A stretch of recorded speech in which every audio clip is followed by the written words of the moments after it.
As we start things off on a Thursday edition of the Sports Bash Live, Josh, what did you do to the camera over there? I don't believe you. You're the only person in here, and I know I certainly didn't do it, so that would only leave one other person. All right, Sports Bash is live, 97.3 ESPN, the free mobile app, and, of course, listen to the show, watch the show live, Facebook, YouTube, Twitter. That camera was way off base. I think the cleaning people came in here last night and just had a field day in here. I mean, things were all over the place when I got here. This is all over the place. That's all over the place. Here we go. So those of you who are watching the live video, we'll get it fixed. I think the camera's back in its normal spot. So we got a lot going on. Phillies in action today. Nothing. They get a win last night. They pick up their third straight win. Good for them. They needed it. Matt Moore comes out of the bullpen last night, which was nice. Enyos de los Santos comes into the game and was able to pitch a very impressive eighth inning. Not the way you wrote it up, I guess, but a win nonetheless. And Phil's today in action. It's 0-0. We'll keep you up to date on what's happening there. So Phil's 3 in a row. Looking for a 4-game sweep today with Zach Wheeler on the mound. So that's, pretty interesting news. Phil's trying to get a sweep of the Brewers with what I would call your ace on the mound. I know most people think Nola is the ace. I would probably lean towards my guy being Wheeler, who hasn't been much better. His struggles this year have equaled some of the struggles that Nola's had. But I think in a one-game situation, I like Wheeler a little bit more than I like Nola. Not that either one of them, in my opinion, is the hardcore top-level ace of your staff that you think. But they are both solid pitchers. I'm not complaining about either one of them. Just saying. I think both of them are probably, that next tier, that second, tier. It's like you have LeBron James, you have Kevin Durant, and then you have the next group of guys. You have like Jacob deGrom and Garrett Cole, and then you have the next group of guys. Maybe Nola and Wheeler are in that next group of guys, or maybe like somewhere in that. And that's not bad. I mean, like Chris Paul, Chris Paul's great. They might be the number 1 seed this year. He's got Paul and Booker. But can Paul and Booker win a title together? I don't know. We shall see. Speaking of Paul and Booker, let's go to the Sixers from last night. Shall we? I asked for and I received an impressive ass-kicking, and that's what I got. I wanted an impressive ass-kicking, and I got an impressive ass-kicking. So I can't ask for much more from the Sixers. I can't complain about what they gave me, but I will say this. You got to do it again. Tomorrow night's game now becomes the next most important game on the slate. Brooklyn was idle last night, so you now move to 2 full games above the Nets in the East and are 3 games up on the Brewers, on the Bucks. So if you keep winning, they can't catch up. You win on Friday, they're running out of time. So the Sixers win last night was a 2-folder, as I asked for yesterday. Win the game and win it impressively. Joel Embiid last night maybe was with one of his most impressive outings of the entire season. And he did it in just 25 minutes. Now, he did something last night that no Sixer has ever done, ever. Joel Embiid did last night. He was the first player in Philadelphia 76ers history to score at least 30 points and grab at least 10 rebounds in playing in just 25 minutes of play or less. That was Joel Embiid last night. They got off to a little bit of an start, but by the third quarter, Embiid was almost like, all right, I don't feel like playing in the fourth quarter tonight. I'm going to get us the hell out of here. And he did. 35 points, 12 rebounds, 2 assists, a block. Sometimes, Kirk Goldsberry over at ESPN just wrote a story about Embiid, how he's maybe like the most entertaining player to watch. We had this conversation when they played Steph Curry, a couple of weeks ago about who's more fun. And when Curry's banging threes left and right, you can't top that. When he's going and he's on the streak that he was on a couple of weeks ago and still kind of on right now, that's just a lot of fun to watch. But when you have Embiid doing what he does and the way he does it, nobody else in the league does it. That, to me, Curry, I'm not saying a lot of guys, nobody's better than Curry when he gets going, but there are guys that put on these shooting performances of epic proportions. They just have that night when everything that leaves their hand goes in. Now, Curry does it more frequently than others. I'm not taking anything away from Curry and what he does, but I will say that nobody can do what Joel Embiid does. Nobody. And that's why he's the most entertaining guy to me. Josh, what's going on? John, excuse me. Hi, Mike Gill. How are you? I am doing good, John. How are you? So that game last night, as we mentioned yesterday at the start of the show, was uberly important, and they got it, and they got it the way I asked them, in impressive fashion. Just blow that Rockets team out of the water. I mean, they won the game by 20. They're not really challenged in the game all that much. That Rockets team is embarrassingly. Kelly Olynyk scored 27 and had 11 rebounds and 8 assists last night. He almost had a triple-double with 30 points and 11 rebounds and 8 assists. I mean, unbelievable. But they just could not stop Joel Embiid. And after the game, Embiid talked about the difference in this team and last year's team. And it's funny. Our buddy Kevin Kincaid, a WVU alum, by the way, who works over at Crossing Broad, wrote this whole piece about how Brett Brown used to talk about landing the plane, right? He used to say that all the time. We need to land the plane. And here the Sixers are. They have what Brett Brown never was able to get and yearned for, a completed roster. And Joel Embiid talked about it last night. He said last year we just simply didn't have the spacing on the floor. And he mentioned it last night in the game. If you watch some of the post-game stuff, Embiid specifically talked about how Danny Green hits that corner three and how much better it makes the team and how much more space the team has on the floor. It's night and day difference between this roster and last year's roster. And it's the one reason why people can believe that this team can make a run. One of the things that Joel Embiid talked about, was the fact that this game was easy last night. We've been dominating because we've been playing a lot of bad teams. And in the past, the Sixers would sometimes struggle with these bad teams. Well, you know what? That's what happens when you don't have someone that can shoot the basketball. And this Sixers team does have guys that can shoot the basketball, and they have guys that can shoot the basketball pretty darn good, actually. So it's a night and day difference. And then Doc Rivers, I thought, interestingly enough, chimed in on the fact that the team could not win road games last year. Now, mind you, Doc Rivers wasn't even here last year, and he's chiming in on the fact that, hey, last year we struggled to win road games. I think they were 12-26 or something like that on the road last year. They're 20-14 on the road this year. Completely night and day difference. But the one big thing, Doc Rivers is throwing himself into this, 76er situation.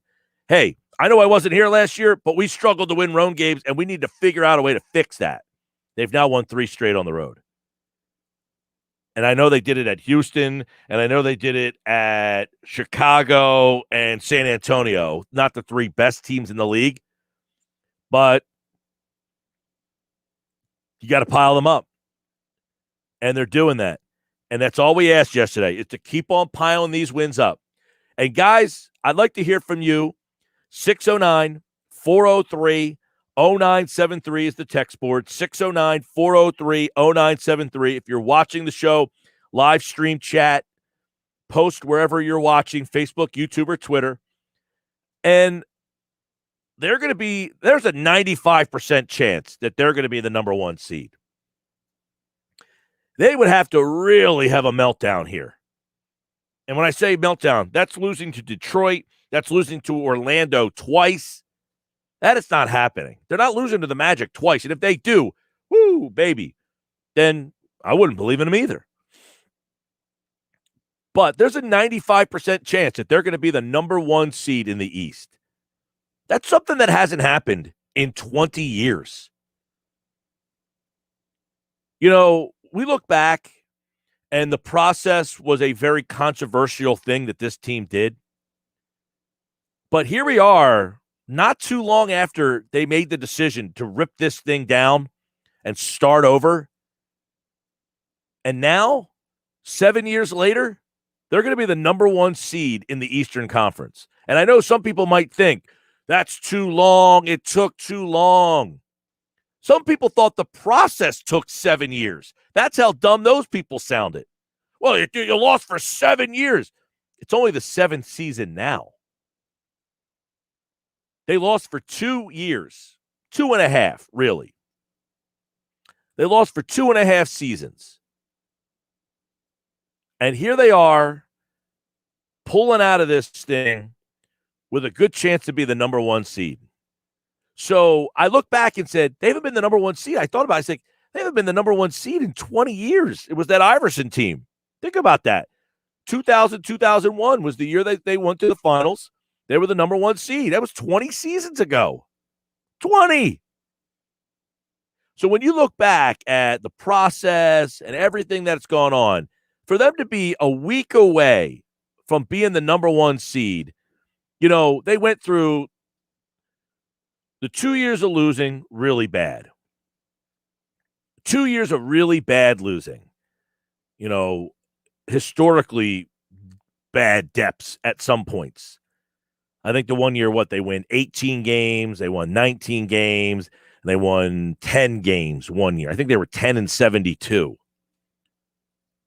And then they started to pull out of it. They get Joel Embiid. I think they won 28 games that next year. And then they jumped from 28 to 50-something, 52 or 53. They're in the 50s for 2 straight seasons. Last year was a little bit of a rocky road. And now here they are. You know, they might win 50 games this year in what is a 72-game season. So as I reflect back on the conversations we would have over the years about the process, and I hated the process and it didn't work, not only has it worked, and I said it worked years ago, they're about to be the number one seed in the Eastern Conference right now, 7 seasons after they completely ripped it down. Think about it. They had 10 wins. 10. Not too long ago.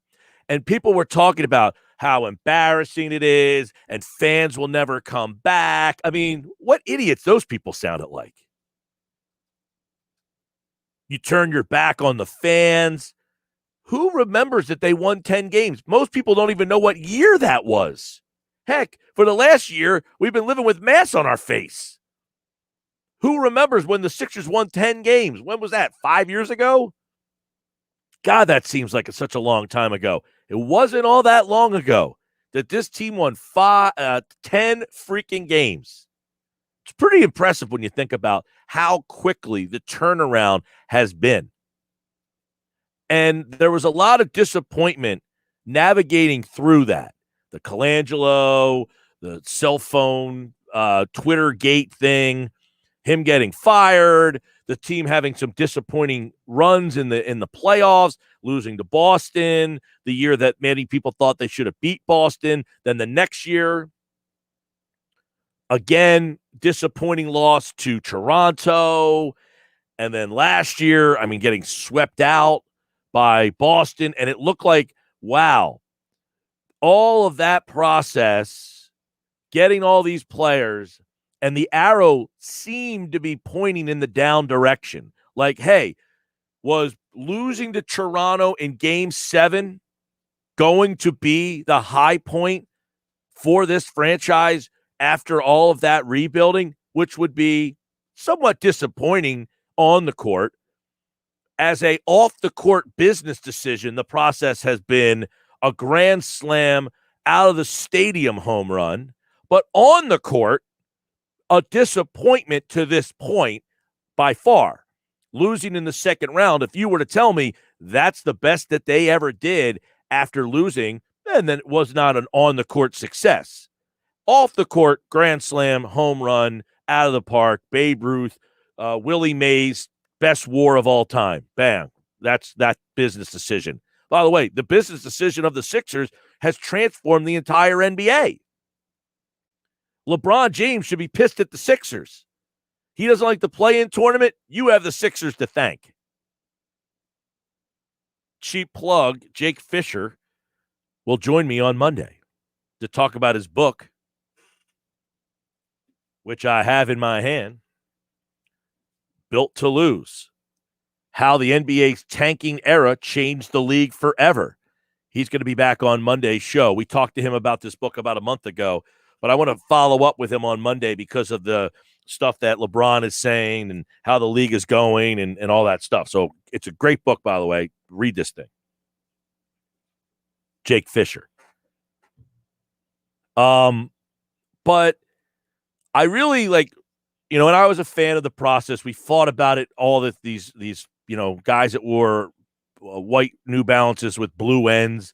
They all hated it. And then some of the other people who were a little bit more stylish, they liked it. And we fought about this for a while. And I contend, look back at these Sixers of where they are, if they can finish this job to be the number 1 seed in the East. It would be pretty remarkable that you won 10 games. I don't know that there's ever been a turnaround of such. A team that's won 10 games and then 4 years later, what's it? 10, they won 28, 52, 53, so 5 seasons later. Just think about the people out there that thought the process took over 5 years. It hasn't even been 5 years since they won 10 games. But here we are again. So 5 seasons after that, there's a 95% chance that they're going to be the number 1 seed in the East. Pretty cool. And these guys are still very young. Joel Embiid, Ben Simmons, they've got, I would say, if they stay together, they're going to be able to make 8 to 10 more legitimate runs at this. And that was what it was about. For the people who wanted them to win the championship almost immediately, how foolish do you sound? Think about this. They still have 8 to 10, I would say, legitimate runs left in them.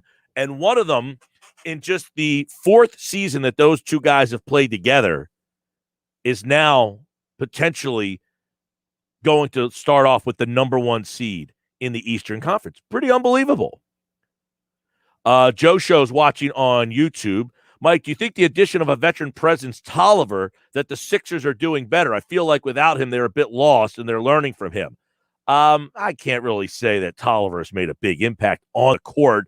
I don't know enough about what he's done off the court. We're not allowed. Well, I would typically go to about 15 Sixers games a season to cover them as media. I have not gone to a game this year. And that's mainly because we have Paul Hudrick and Kevin McCormick doing most of that. And therefore, with everything that's going on, they have limited the amount of media that's allowed in the game. So instead of me going to the game this year, I've allowed those guys to kind of go and cover the team because they're our insiders. I want them getting the information. In the past, I may have gone to a game and been able to kind of get an understanding of how Tolliver is helping out in the locker room, but not so much this year. So I can't really answer that question fairly. He hasn't helped out much on the court. I can tell you that much. And I don't know that he will. All right, we're just getting started. So let me know. You're driving around. You're listening to the show on the radio, on the app. You're watching it on YouTube. you're watching on Facebook, you're watching on Twitter, have you kind of changed your stance on the whole process, Sixers, and how they've got here, looking at the fact that they might be the number one seed in the East? And if you're the number one seed in the East, they got a legitimate chance not only to represent the East this season, but to win the NBA championship. It is wide open, especially if the Lakers and LeBron aren't the same. But even with LeBron, is this thing wide open or what? Pretty interesting. It's pretty cool, by the way. 609-403-0973. 609-403-0973. Hit me up. Text me. Get on the video stream. This is the Sports Bash. I'm Mike Gill. It's 97.3 ESPN, the free mobile app. Watch the show on Facebook, YouTube, and Twitter.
On a Thursday, Mike Gill with you, Sports Bash Live, 97.3 ESPN, at Mike Gill Show on Twitter.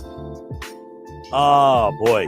So, Sixers last night with what I asked them, an impressive win. Over on the text board, Tim from Millville chimes in, says, I got a good feeling about this team this year. Number 1 seed. Brooklyn, no chemistry. Lakers, not that good this year. Denver's, meh. Well, there's other teams than the guys you mentioned. Phoenix would be one. Utah would be another. Milwaukee would be one. And how about that game last night? You know, I understand that people have kind of like tapped out on this NBA season, and there's a lot of reasons. The games are bad. I mean, Portland beat Cleveland last night, 141-105. The Hawks beat Phoenix last night, 135-103. Boston beat Orlando, 132-96. I mean, some lopsided games. The Jazz beat the Spurs 126-94. These teams are done.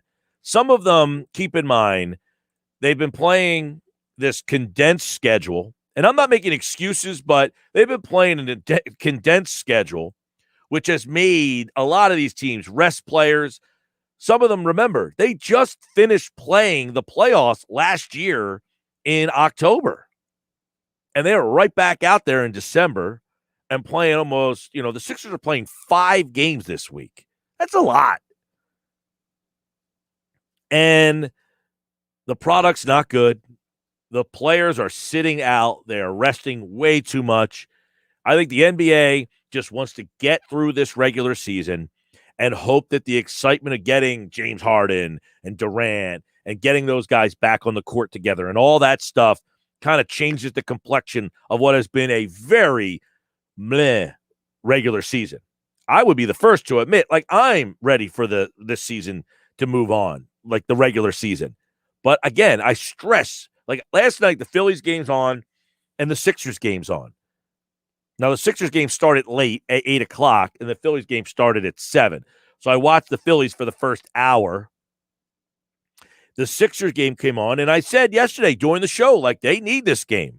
So I'm watching the Sixers. I'm going back and forth, and it got to halftime. I went back to the Phillies, and I turned back to the Sixers, and Embiid just absolutely took over in the third.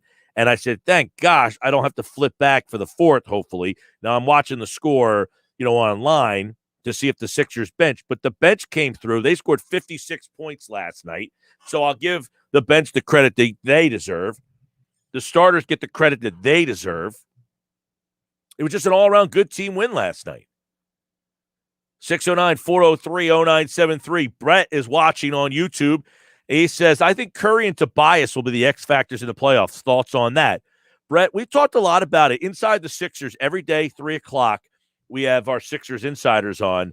And we have talked about that. I brought this up starting on Friday, man. I said, Seth Curry is the X factor because he's the floor spacer. He's the shooter. And if you want to throw Danny Green in there, those two guys are the 2 X factors that were not here last year, and it's the one reason why you feel totally different about this team.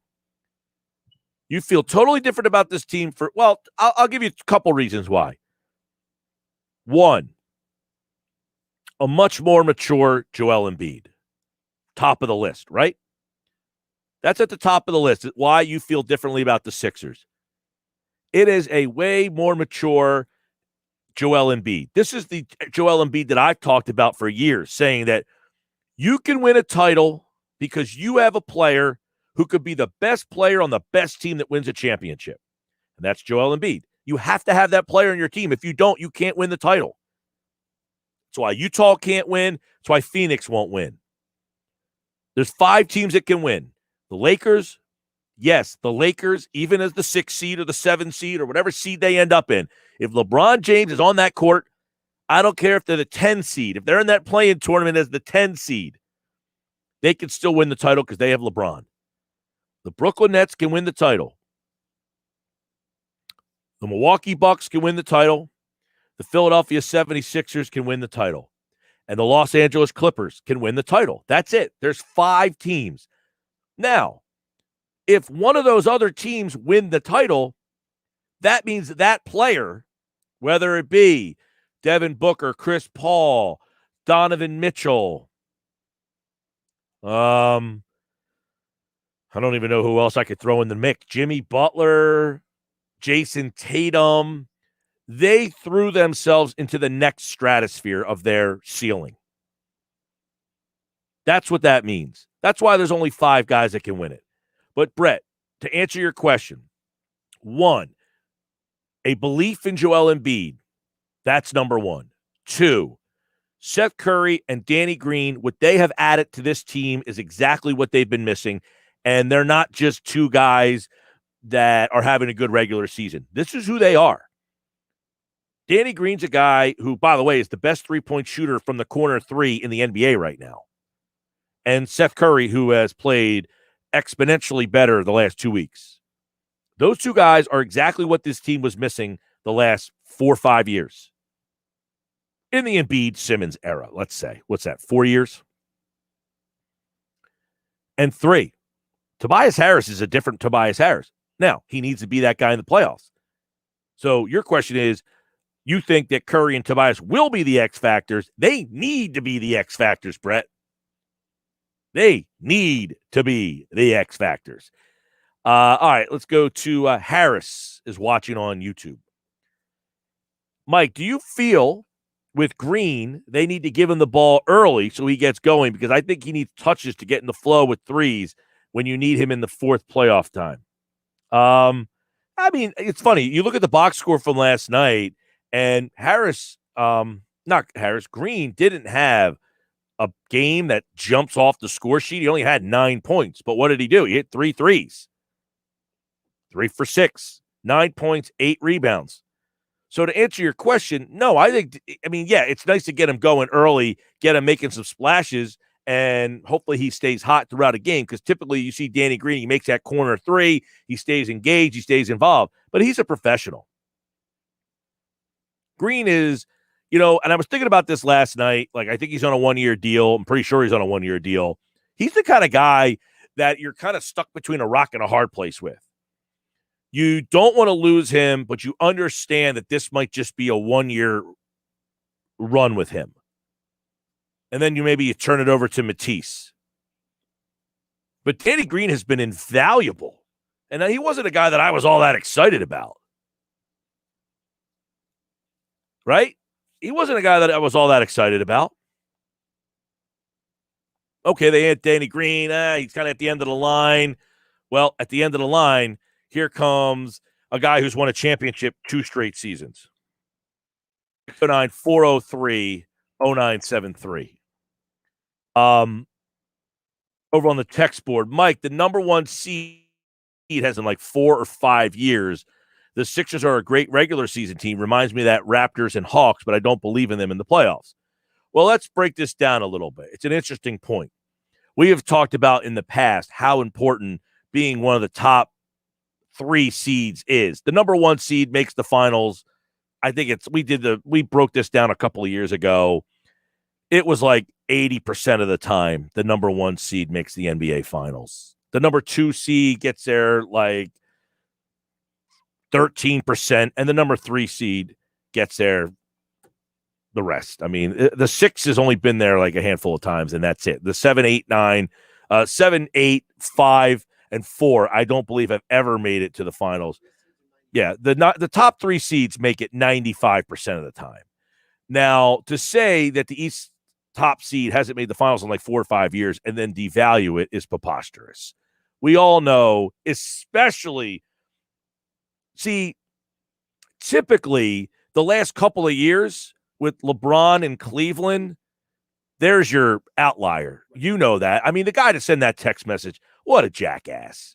You know that LeBron is the outlier to say that. And then last year, that whole bubble situation, the Miami Heat were the 6th seed. I don't think any of us really think that the Miami Heat were going to be an NBA Finals team entering the playoffs had there not been that whole situation. But the Milwaukee Bucks were the 1 seed the last 2 seasons. They were there last year, and then the year before, they were the number 1 seed as well, and they lost to the number 2 seed. Here's the difference. I mean, I can't believe someone would actually use that as a logical reason why not being the number 1 seed. The last couple years, when LeBron has left, and even when LeBron was there as the 4 seed, what year was that? 2018? They went to the finals. There has not been multiple final level teams in the conference.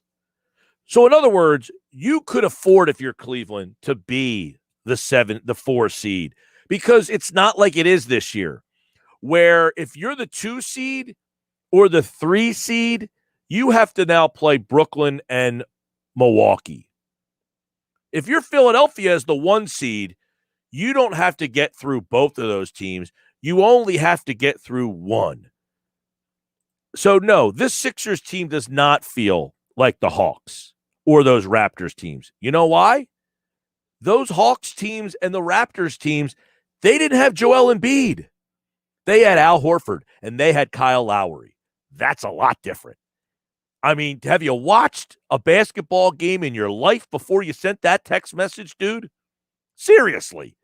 You're comparing the Al Horford Hawks and the DeMar DeRozan Raptors to what Joel Embiid's doing this season. That is one of the most outlandishly preposterous comments of all time.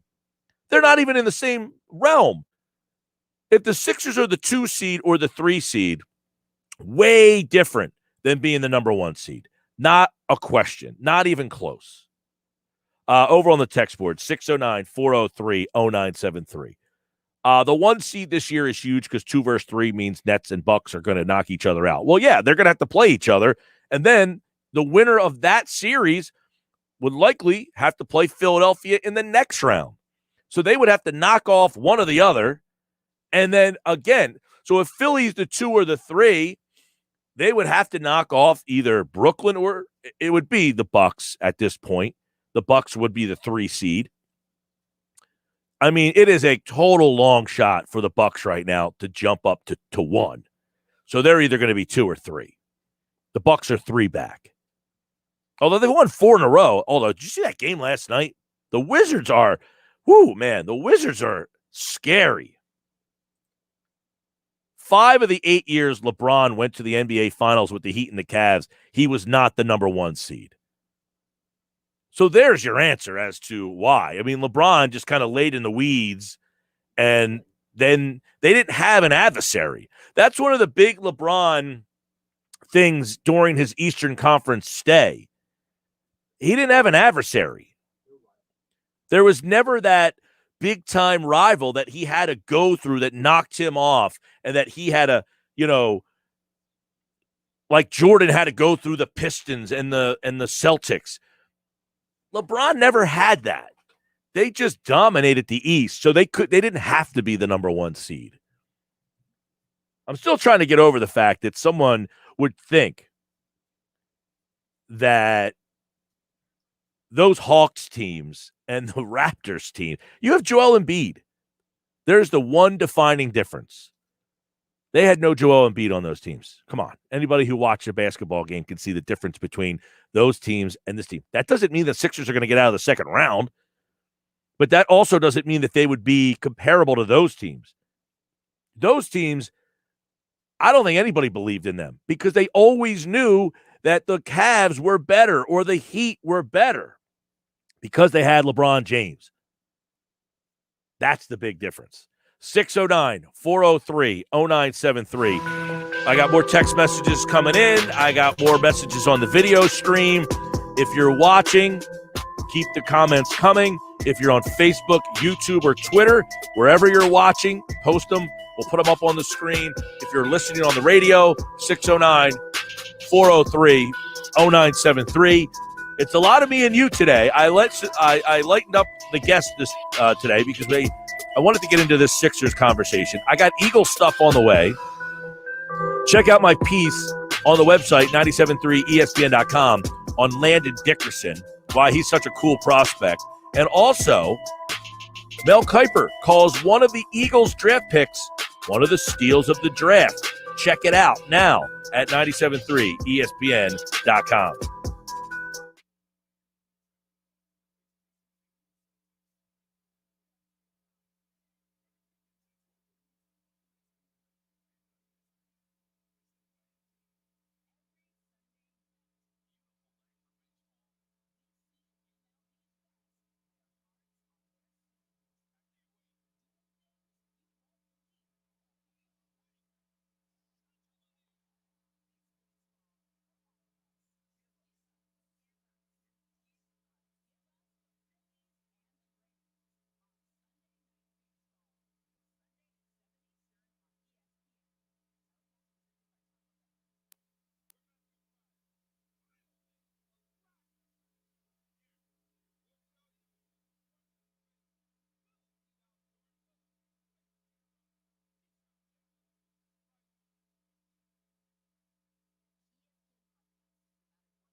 right, more text messages are coming in. Your comments are coming in on the video stream. If you're watching the show live, 609-403-0973 on the radio. If you're watching the show live, the more you host, the more conversation we'll have. Sportsbet's brought to you by Clark's Moving and Storage in South Jersey. For your next local or long-distance move, Clark's Moving and Storage is your first call. They're dependable, and they always show up online at clarksmoving.net. Let me read off some more of the comments on the video stream. Dave is watching on Facebook. What's up, Dave? Says, this year, finally, coach is giving direction, drawing up plays when they need a stop or basket. Yes, the additional players are the big difference, but with Brett Brown on the bench, you might as well have no one. The Sixers played playground ball under him. It was horrible. Well, I don't agree with that, Dave. In fact, the Sixers were some of the were ranked as one of the best teams, coming out of timeouts. On inbounds plays, they were one of the best teams in the league. They were one of the best defensive efficiencies. Here's the problem. Brett Brown did not have the same roster to work with as Doc Rivers. If he had a better roster, guess what? You win 52 games, you're doing something right. I get it. You're playing in the regular season. People don't care about the regular season. He didn't have a good roster. This isn't like Doc Rivers versus Brett Brown. They needed a change. But to say that it's Brett Brown and that's the reason, they didn't have a good enough roster. They played playground ball because they couldn't shoot. They had nobody that could shoot. They had nobody that could put the ball on the floor and get a basket. That's why they didn't have success in the biggest moments. It's a lot different when you have guys that fit the roles of today's game better. Hey, we're playing a game in the NBA where everybody wants to shoot threes and space the floor. Hey, let me go out and get Al Horford and Josh Richardson who can't shoot. Yeah, let's blame the coach for that. I mean, come on, Dave. You're better than that. Beth is watching on YouTube. Beth says, Mike, what is a team you do not want to face in round one? Washington. That's my answer. Do not want to face Washington in round one. Do you see what they did with the Bucks last night? That game was 135-134. Now, the Bucks are not a bad defensive team either. They're not as good as the Sixers are defensively, but, man, you get into a 135-134 type of game, I don't know that the Sixers can – like, the Bucks can score better than the Sixers. They have more scoring than the Sixers do. And do you think if we win the next 4 games to clinch a number 1 seed, you give everyone a rest? Yeah, they would definitely sit some guys. I think they would play like a half here and there just to get some runs in. But if they clinch – if they win 1, 2, 3, 4 – they would clinch. So, yeah, you might see them not play a lot against the – here's the problem. I don't know when the playoffs are starting. Sixers' last game's on the 16th. I don't know when they're gonna wait till the weekend to play playoff games. Probably Thursday night, I would imagine. Wednesday or Thursday. You don't want them sitting out too long. But, Beth, to answer your question, what team do you not want to face in round one? It's definitely Washington right now. I mean, Charlotte doesn't bother you. Boston, yeah. Who else is in that mix? The Heat, I guess, are in there. All right, yeah. So Josh is telling me the play-in tournament will begin on May 18th, which is, my God, that's a Tuesday. That concludes on the 21st, which is a Friday. And then the NBA playoffs start the day after. So the Sixers would not start the first round until the 22nd, which is almost a week. That's a long time to not play any games. If they sat out the last 2, let's say they clinched on the 13th, they play back-to-back, 13th, 14th. They play the Magic on the 14th and the Magic again on the 16th. You would have to get them some minutes and just get them some run up and down the court for probably a half. But to answer Beth's question, team you don't want to face in the first round is right now Washington. Jeff from Tulsa. I tried to pronounce his last name, and then I decided it's Bontrager from Tulsa. Mike, let's be real. If everyone is healthy in the playoffs, it's Lakers and Nets in finals. End of discussion. Yeah, maybe they're the favorites. If the Lakers get back LeBron and he's ready to go, they would probably be the favorites in the West for me. The Lakers, and I guess the Nets would be the favorites. I'm not disputing that. When's Harden getting back? How many games does he have under his belt? They brought up a stat today. Harden's played more games in Houston with the Rockets this year than he has with the Nets. Think about that. No team has ever made the finals where their best players, their top 3 players, only played 10 games or less. I wouldn't be shocked if of the two, I wouldn't be shocked if the Nets were the team of the Lakers and the Nets that didn't make it. Even LeBron's Heat team did not win the title their first year. It took them a year, and they had a lot more games to play together, and they still didn't win it that first year. 609-403-0973, 609-403-0973. Joe Show, from 2013 to 2017, the Sixers went 75-253. Since 2017, the Sixers are 191-166. I say that's the best turnaround a team can have. Sixers are playoff contenders for years to come.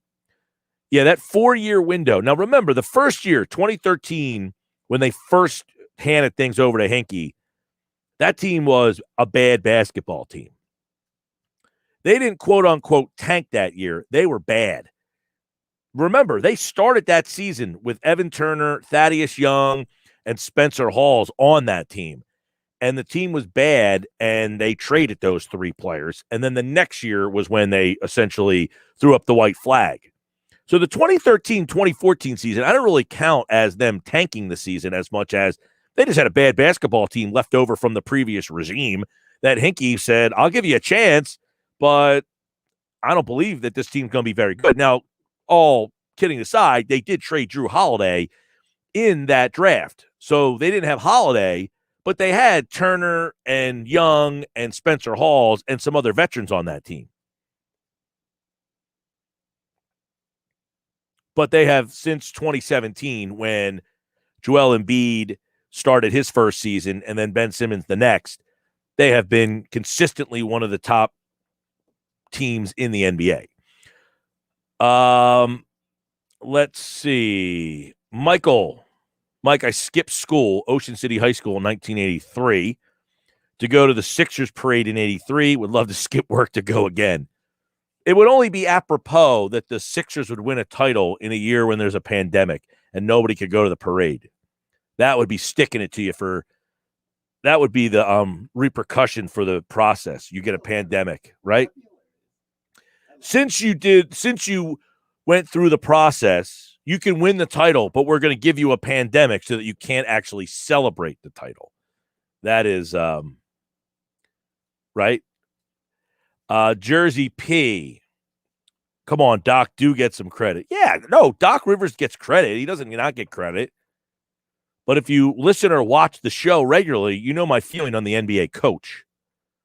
They have a role. I don't think it's the biggest role. I think Doc's role has been very well documented by me. He was the perfect change of voice. He was the perfect change of culture. He was the perfect guy to come in and grab these guys in a young part of their existence. It coupled with the fact that they got a grown-up to be the general manager of the team as well.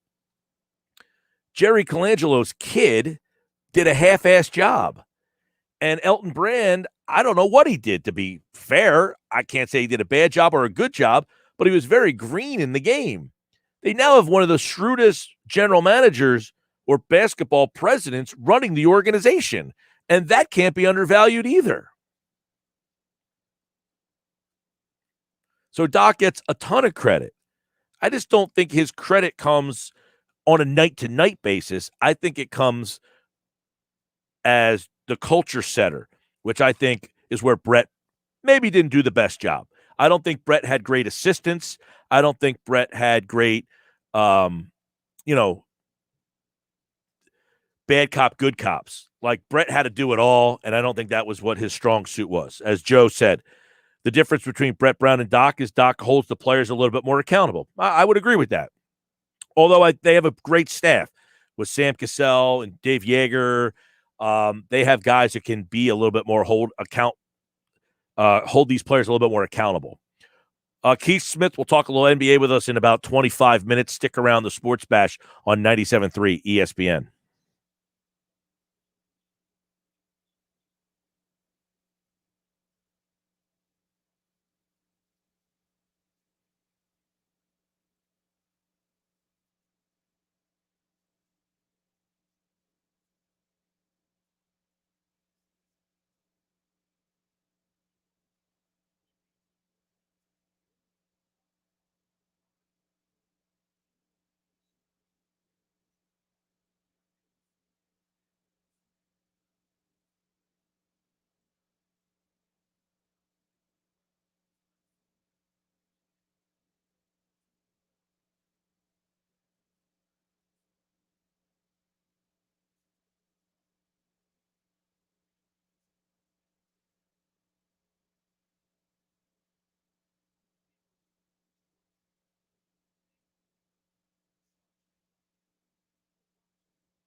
On a Thursday show, which means we're jam-packed later on in the program, Keith Smith, Adam Kaplan, inside the Birds. We'll talk a little Eagles with him.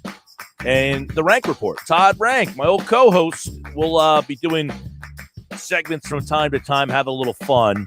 I want to get his thoughts on, he lives in L.A. I want to get his feeling on what the feeling is around the Lakers out there and what the feeling is around the Clippers out in L.A. It's almost like here. People care more about the Knicks than they do the Nets. The Knicks are having a great year for them anyway. They've been good. And let's be honest, they're a good, solid team. They're nothing special. It's far from an NBA Finals team. But people care more about the Knicks in that area than they do the Nets. People nationally care about the Nets more. The Lakers, though, they're playing the Clippers tonight. No LeBron. So you would imagine that's a loss for the Lakers because Anthony Davis is no star. He's just a nice player. No, he's better than a nice player. I kid. But it's just mystifying to me that Anthony Davis was the number one pick and has been held in such high regard, couldn't get the Pelicans to be anything more than an 8 seed. And now, without LeBron, they are fighting to get out of the play-in tournament, whatever it's called. And they're playing the Clippers tonight. So by the end of the night, the Los Angeles Lakers will be in the play-in tournament. That would be my prediction.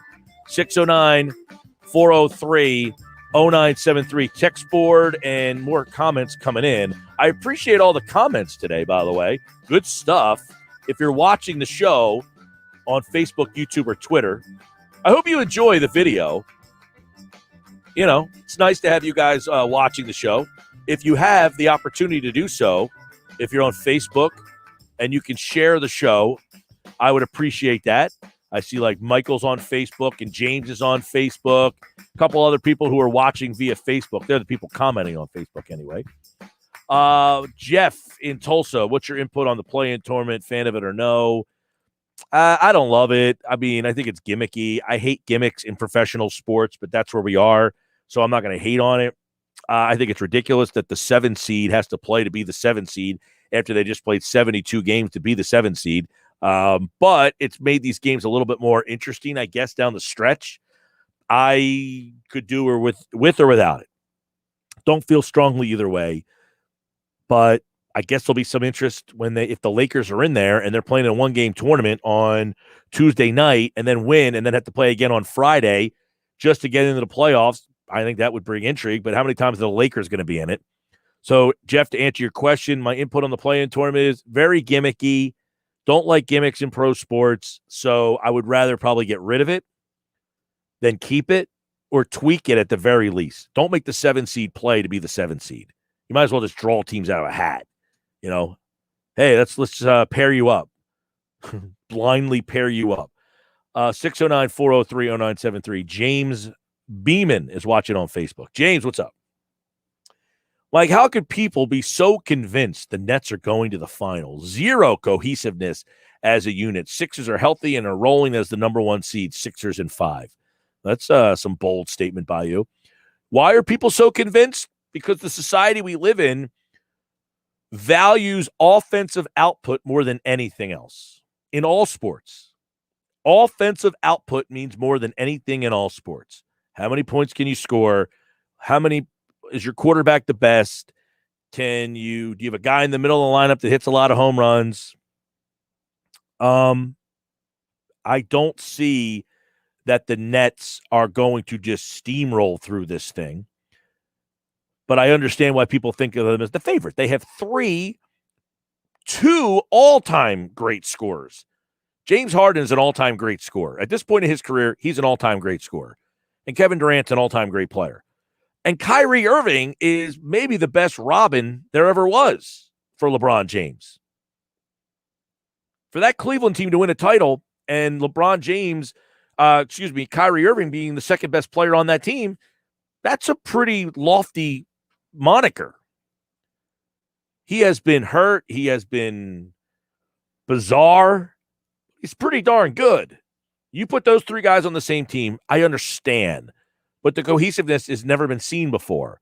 Can a team just throw this thing together and say, hey, we're in the NBA. We're going to do this our way. Never had happened before. This would be the first time. So, James, you're right about why, but I see why. They have 3 Hall of Famers on that team. And they have 3 Hall of Famers on that team in their prime.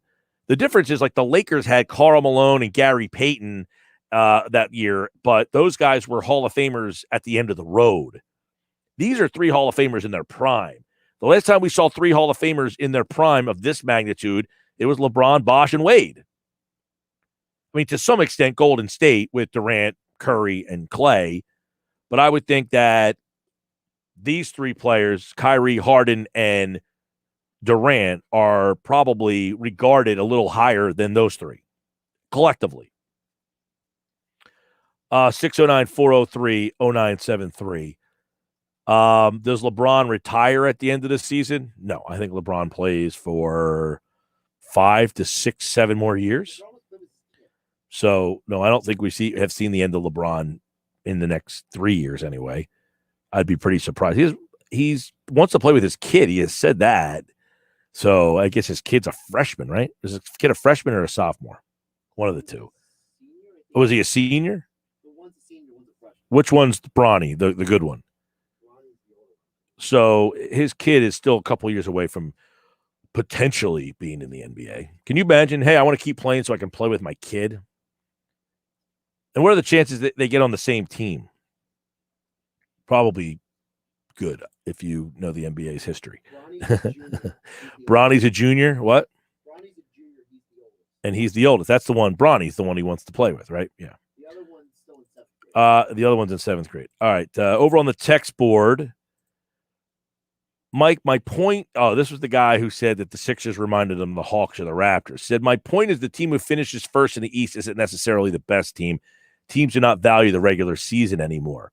Yeah, but that's different because the teams that you're talking about, they did value the regular season, and we didn't believe in them the whole regular season. So that's a little different. This Sixers team, again, is different because they have Joel Embiid.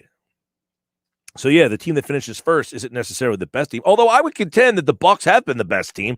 Their best player. And he goes on to say, Mike, I don't believe a team that with Tobias Harris as your second best player is good enough to win a championship. Well, that's the problem. He's not your second best player. The second best player is Ben Simmons. You just don't value Simmons the way that somebody who knows anything about basketball would. Harris might be your second best offensive player. He's not your second best player. Simmons is your second best player. And without him, this team is not good enough. And we don't know that Simmons right now, the back half of this text message, a liability in the fourth quarter, has been accurate. That's also been accurate with a team that had no spacing and no shooting. So he has been a liability because the spacing on the floor was a big problem. Will that be the case? We're about to find out. So, yeah, you would be accurate on that he has been a liability. I would contend with this roster configuration that he won't be as much as a liability because you have guys that can hit shots. And if you want to sag back on Simmons, you're going to leave guys open for open 3 looks. And if you want to sag back on Simmons, then you're going to let Danny Green sit in the corner. And that's going to be something that Danny Green has to capitalize on. Goes on to say, okay, Mike, the Raptors and Hawks are not good comparison. No, you think? More like the Bucks. Yeah, the Bucks are a decent comparison. I would say the difference is, and this is if you listen to what I said before, the one reason why you feel differently about the Sixers is because of the maturity of Joel Embiid. The Bucks, same problem. Giannis Antetokounmpo was not ready to lead a team by himself. Just don't think he was far enough along in his basketball existence. People like the Sixers thing. People just want Ben Simmons and Joel Embiid to be ready to win a championship when they're 23 and 24 years old. Takes a while. LeBron, 7 years. Jordan, these guys, they don't just pop out and win championships. Same with Giannis Antetokounmpo. I just don't think Giannis by himself was ready to win a title. And I don't know that he is right now either. He might be right now. I don't know that his team is right now. They're more ready now with a less better record, a record that's not as good than they were the last 2 years with a better regular season record. But that's a little bit of Giannis just not having the maturity and racking up regular season wins and then not having the game to kind of expand come playoff time. Different. Joel Embiid changes. Everything you say gets a big red X like we're playing Family Feud because of Joel Embiid. Single biggest difference maker, Joel Embiid. 609-403-0973. 609-403-0973. Jeff, do you consider Greek Freak, Middleton, and Holiday a big three? I mean, it's a low-level big three. They're all stars. Greek Freak is an MVP of the league.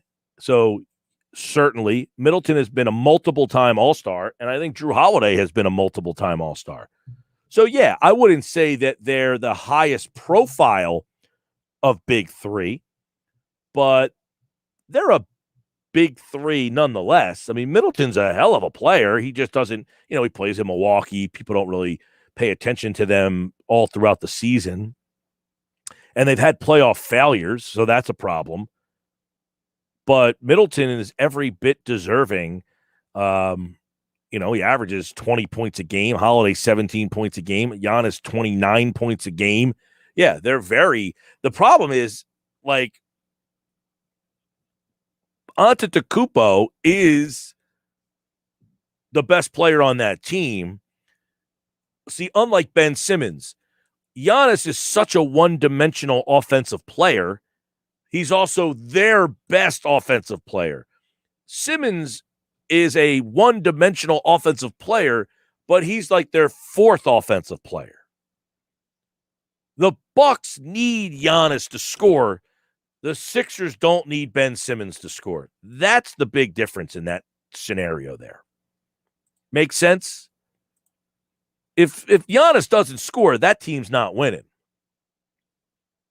Not 4 times in 7 games anyway.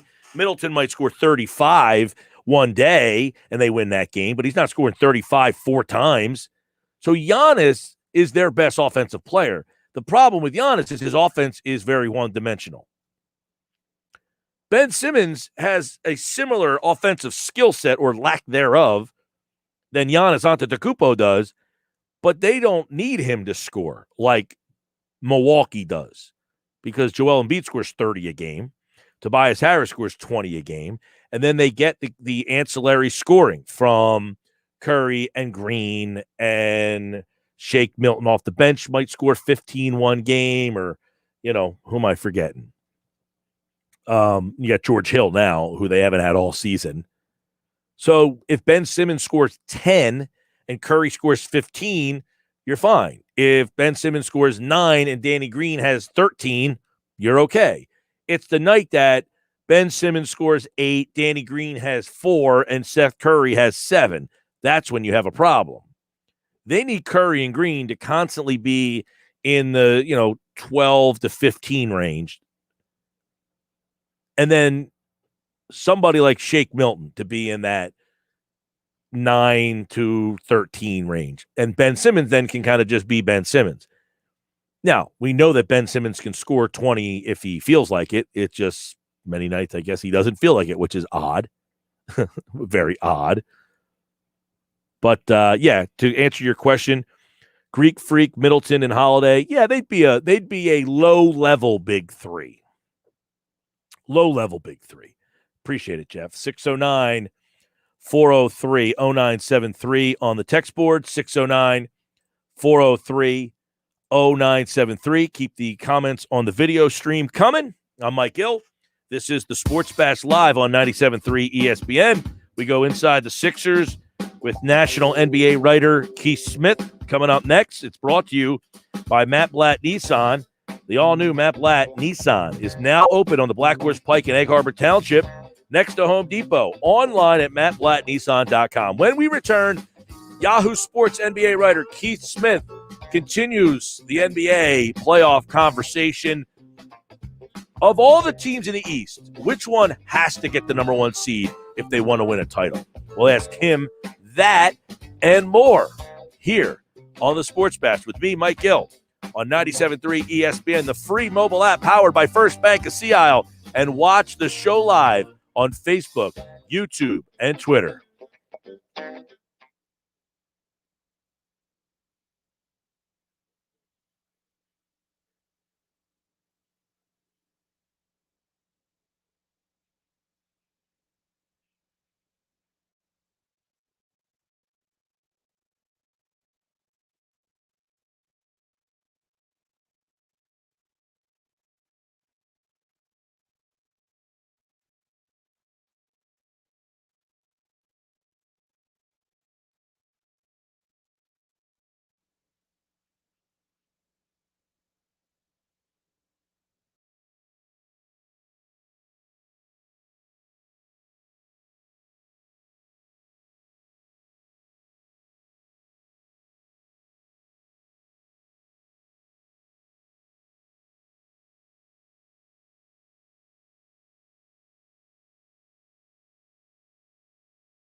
All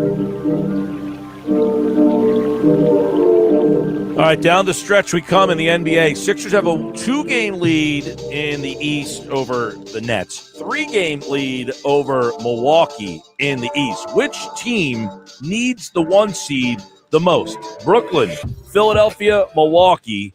NBA writer Keith Smith, Yahoo Sports, covers the NBA at Keith Smith NBA. The Sixers have a 2-game lead with 6 to go. Brooklyn, 43-23. Sixers have the tiebreaker. So if Philly loses twice, they would still win the East. And, of course, the Bucks are now 3 back in the loss column. So it looks like a pretty good shot that Philly will be the number 1 seed. Does it matter? As a text message said earlier from one of our listeners, Keith Smith, the team with the number 1 seed in the East hasn't even made the finals the last couple of years. So is the number 1 seed all that important? This year it is, because that means you only have to beat one of Brooklyn or Milwaukee, assuming you take care of your own business in the first 2 rounds. And that's extremely important. You can't, overemphasize enough that you don't want to have to go through both Brooklyn and Milwaukee in one thing. Those are going to be extremely tough series. And then on the other hand, it's, you're going to be, risking losing. You're going to be worn down. By the time you get there for whoever's standing on the other side, you may not have enough left. So I think it's really important to be number 1. And also, Philadelphia's been one of the few teams in the league. There's only a handful that have been, really pretty good at home this year. And I do think that also matters. So of the 3 teams, Philly, Brooklyn, Milwaukee, who benefits the most from being who needs that number 1? Like, in other words, if one of these teams is number 2 or 3, if Philly's 2 or 3, do they not have, you kind of count them out, like, unless they're number 1? Like, I look at it, if Philly's not the 1 seed, they ain't making it to the finals. They're not beating the Nets and Brooklyn consecutively. So of the 3 teams, who has to get that 1 seed to make it to the finals? Yeah, it's either Philadelphia or Milwaukee, I think. I don't think either one of them is going to win a game in the second round against Brooklyn and then go into the East Finals against the other one and win when they are the lower seeded team. So I think that, really, either one of them. I think Brooklyn, just based on the fact that they have Kevin Durant, Kyrie Irving, they've kind of been there, done that. James Harden game seems to really kind of travel pretty well. I'm not quite as worried about them as I would be the other 2. But on the flip side, that Nets team hasn't really been very good on the road this year. So we'll have to see, what they ultimately are able to do with that. But I do think it is, I would say that it's, Philly or Milwaukee need it more than Brooklyn does, but just slightly. I'd like to get your opinion on the fact that, as you mentioned, that Brooklyn, we don't know enough about this team. Not cohesive at all. Can they just jump into this with these 3 guys, do you think? Do you see James Harden coming back, being ready to go, and kind of getting themselves through a first round and then hitting the ground running in round number 2? Yeah, what's interesting is I thought that was why they might have really needed the 1 seed, because I think for the Nets, they're going to have to use that first round series to somewhat play through things, figure some things out, especially at the end of games. I mean, I know James Harden came out today and said he hopes to play before the end of the regular season, but you're really talking, maybe 2-3 games at the most? And you don't even know that those games will be close or that they'll even be on the floor at the end of those games. So that's where it gets really tough. Is that's what you almost kind of needed, was a position where, all right, we can get these guys in there and we can see what it looks like at the end of a close game, because that's the only way you're going to be able to figure that out. You can't simulate that. That's not something you'll get out of a practice even. So that's where I think, that first round series for them, whether it's Boston, Miami, Atlanta, or New York, it's just going to be a little bit tougher in the first round versus the 8 seed's pretty much going to be a walkover team. So that's why I think Brooklyn would have done well. Do we think that, Keith? Do we think that Washington, right now they're the 10, but what's to say they don't win to 2 games in this play-in tournament, get the 8 seed? Do you want to play Washington if they're the 8? Yeah, I'm not overly worried about it. I think when you have enough days of practice time to plan for them, And that's where those teams will be at and have a good sense of it. And then you're going to see them 4 to 7 times in a 2-week period. You're going to be able to game plan for them fairly well. Now, yeah, Bradley Beal, Russell Westbrook, they can make it interesting. Maybe they win a game or two by themselves and you're in a series you didn't expect to. But if you're Philly, Brooklyn, or Milwaukee, you're going to be, I think they'll be able to lock in enough defensively for Philly and Milwaukee to take care of that team. And then I don't think the Wizards have nearly enough defense to handle anything the Nets will throw out. That game was wild last night, 135-134. You're thinking, man, you get stuck in a game like that in the playoffs against that team. And you know, if you're the 8th seed playing Beal and Westbrook, you'd much rather get faced against what Charlotte brings to the table, or even, you know what I'm saying? Even, I mean, Miami or Boston for that matter. I guess the way Tatum, he's been playing, you see a lot of Boston as Tatum really kind of turned the corner the last couple of weeks. Yeah, he has big time. You don't want to play Boston or Miami because your thought there, if it's either one of those two teams, is one, they've been there, done that. They've made runs, both of those teams. They know what it takes to win in the playoffs. And there's a little bit of a sense of, you get them when they're finally healthy, which both of those teams seem to finally be turning that corner here, just, a couple weeks out from the playoffs. If you get them then, all of a sudden you're looking at them like, man, even if you beat them, they're going to extend you in that series. You're going to have to really work to knock out either one of those teams. So you'd definitely rather have Charlotte or Indiana or even Washington in that position. I think, quite frankly, you'd rather have Atlanta or New York than Boston or Miami as well. All right, Keith Smith covers the NBA, Yahoo Sports NBA, at Keith Smith NBA. And, I guess, we talk a lot about one reason that you can really believe in the Sixers more so than ever before is this is a different Joel Embiid. And, Keith, I have said there are 5 teams that I believe can win a title this year. One is the Lakers. They have LeBron. One is the Clippers. They have Kawhi. One is Brooklyn because they have their 3 guys. One is the Bucks because they have Giannis, and the other is the Sixers because they have Joel. I don't know that there's another player on one of these other teams, Phoenix, Utah, or other, that have a player that could be the best player on the team that wins a title. Would you agree? Yeah, it's probably close with Phoenix because I think Chris Paul is still playing at such a high level. And then you could also see if Devin Booker goes kind of, white hot like he did in the, bubble and, plays out of his mind, you could see him get there. And then Utah, they're the classic, some is more than the whole of the parts because they just fit together so well. But you're right. Those guys you mentioned, and I would have had Denver in there with Jokic, but I'm just a little worried about their ability to create enough offense without Jamal Murray when they get into the postseason. Let me ask you about Milwaukee and the difference between them, because it's a similar team. And people like, Giannis, is he a different Giannis? Their playoff failures have come because Giannis is a very, I don't want to say limited, that's not fair, but kind of a 1 or 2 dimensional offensive player when it gets to playoff time. Has that changed? Do we feel that he has expanded his offensive game enough to carry them to that next level? I think to some extent he has. We saw that in one of those Nets games last weekend when he was, very openly happy to take jump shot. He's hitting just under 69% from the free throw line, so a little bit better than he had been. And he's making a lot of plays as a passer. And then what that team has done completely different beyond Giannis is, one, they're playing him and Chris Middleton are both playing this year about 33 minutes a game. That may not sound like a lot, but last year they were Giannis was just at 30 and Middleton was just under 28, I think it was, or right around 28. So when it got into that playoff series in Miami, Mike Budenholzer said, I can't step these guys up to 40, 42 minutes because it's just too big of a leap. This year, he's going to be able to do that. The other thing that they've done as a whole as a team is they've taken a lot of short-term losses this year for what should be long-term gains, because what they're doing is they're changing up their defenses.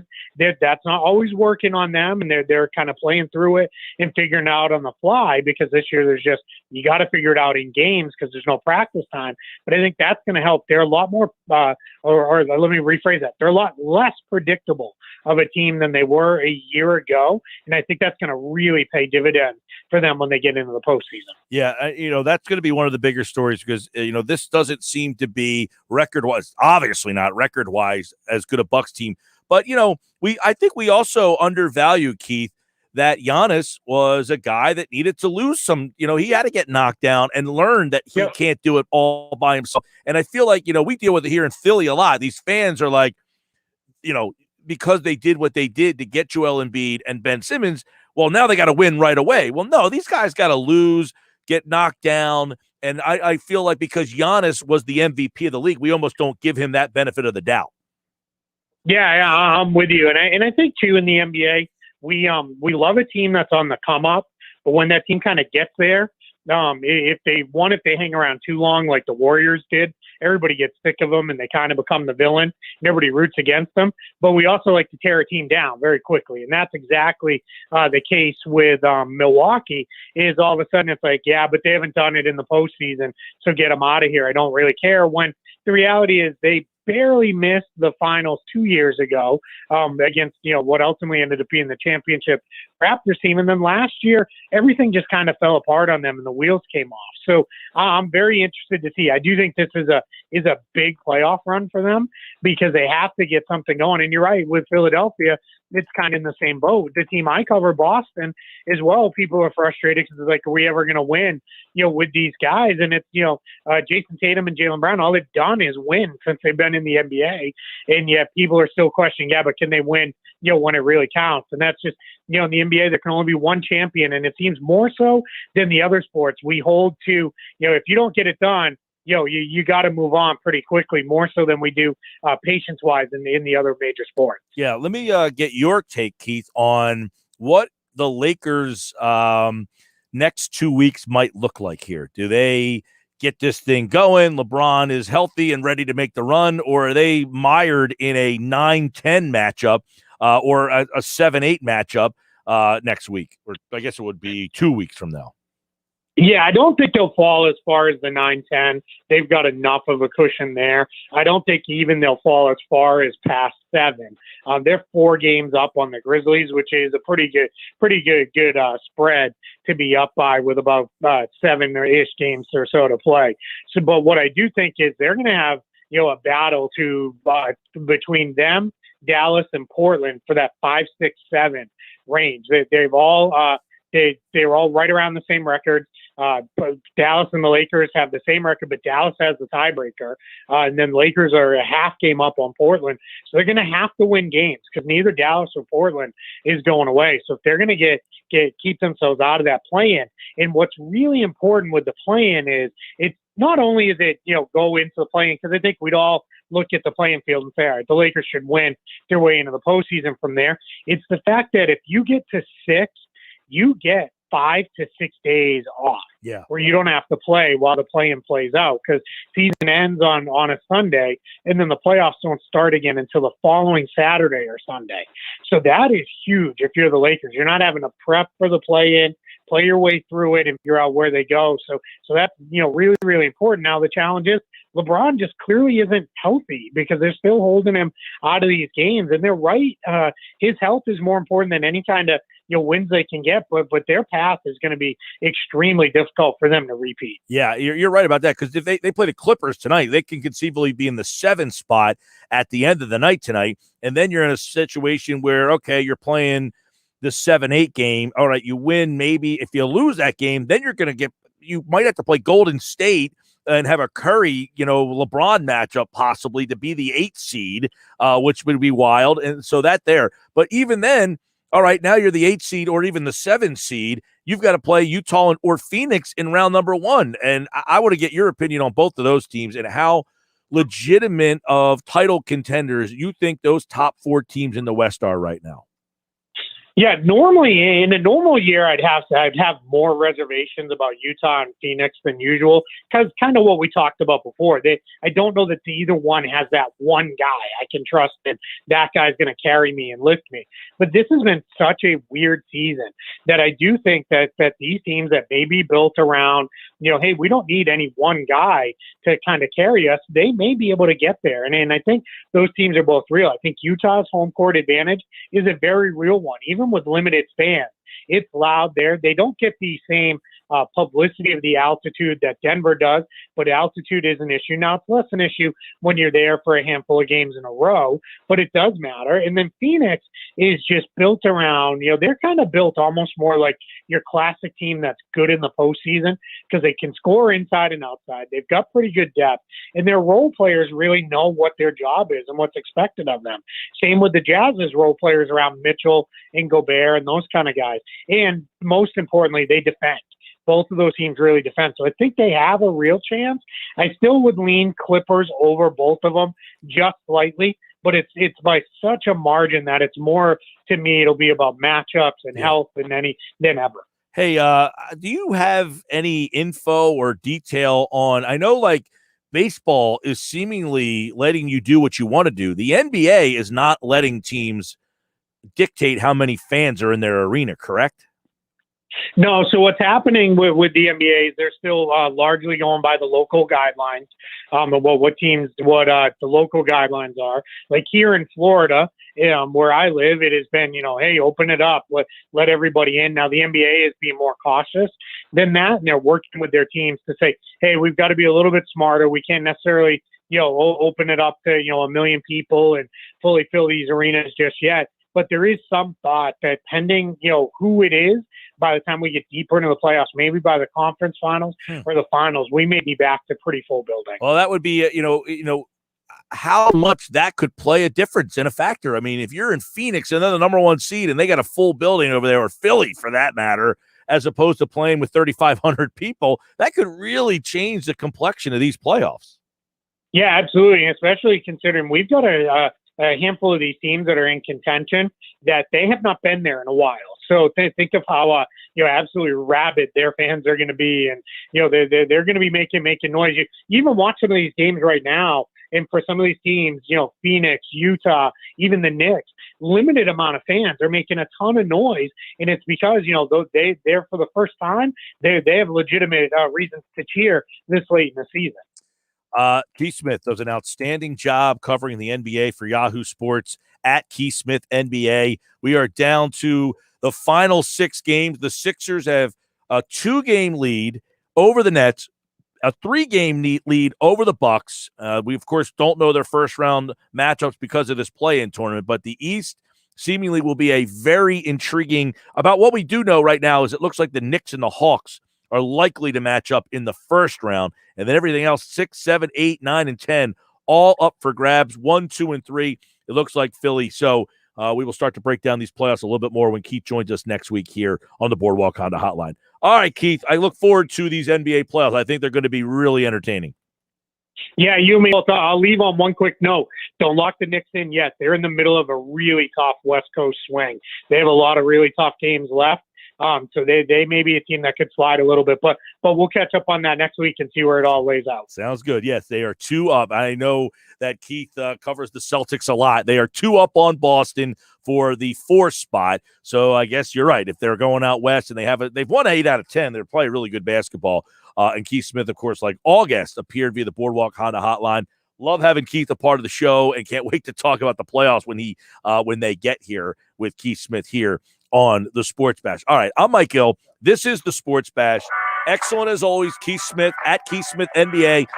Do me a favor, give him a follow on Twitter. Give me a follow on Twitter at Mike Gill Show. If you haven't done it yet, I'm not sure what you're waiting for, because when I come back, I've got details on when the Eagles mini camp.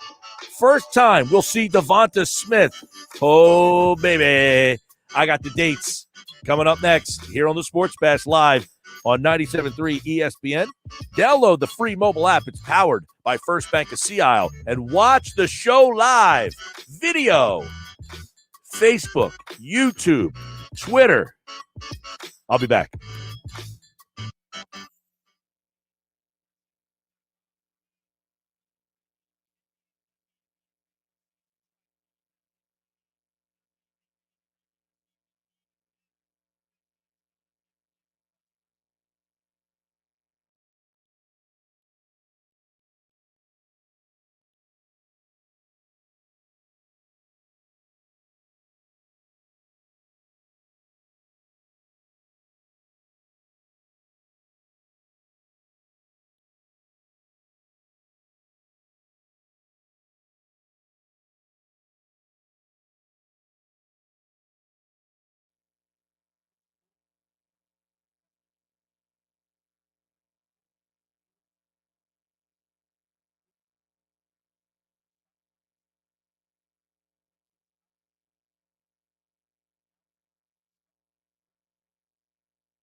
Sports Bash, 97.3 ESPN, the free mobile app coming up at 4. Football at 4. Adam Kaplan from the Inside the Birds podcast. Jeff, yes, I saw that you followed me on Twitter. Just hit the follow button on Twitter. Jeff, thank you. I did get your follow, and I appreciate that. If you're out there listening, watching, follow me on Twitter, at Mike Gill Show. Keep the conversation going after the show is over. Phillies 2-0 in the top 9. Brewers have 2 on with 1 out in the top of the 9th.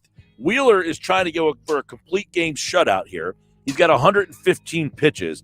This is where the National League game is so much more exciting than the American League game. Why? Wheeler hit last inning.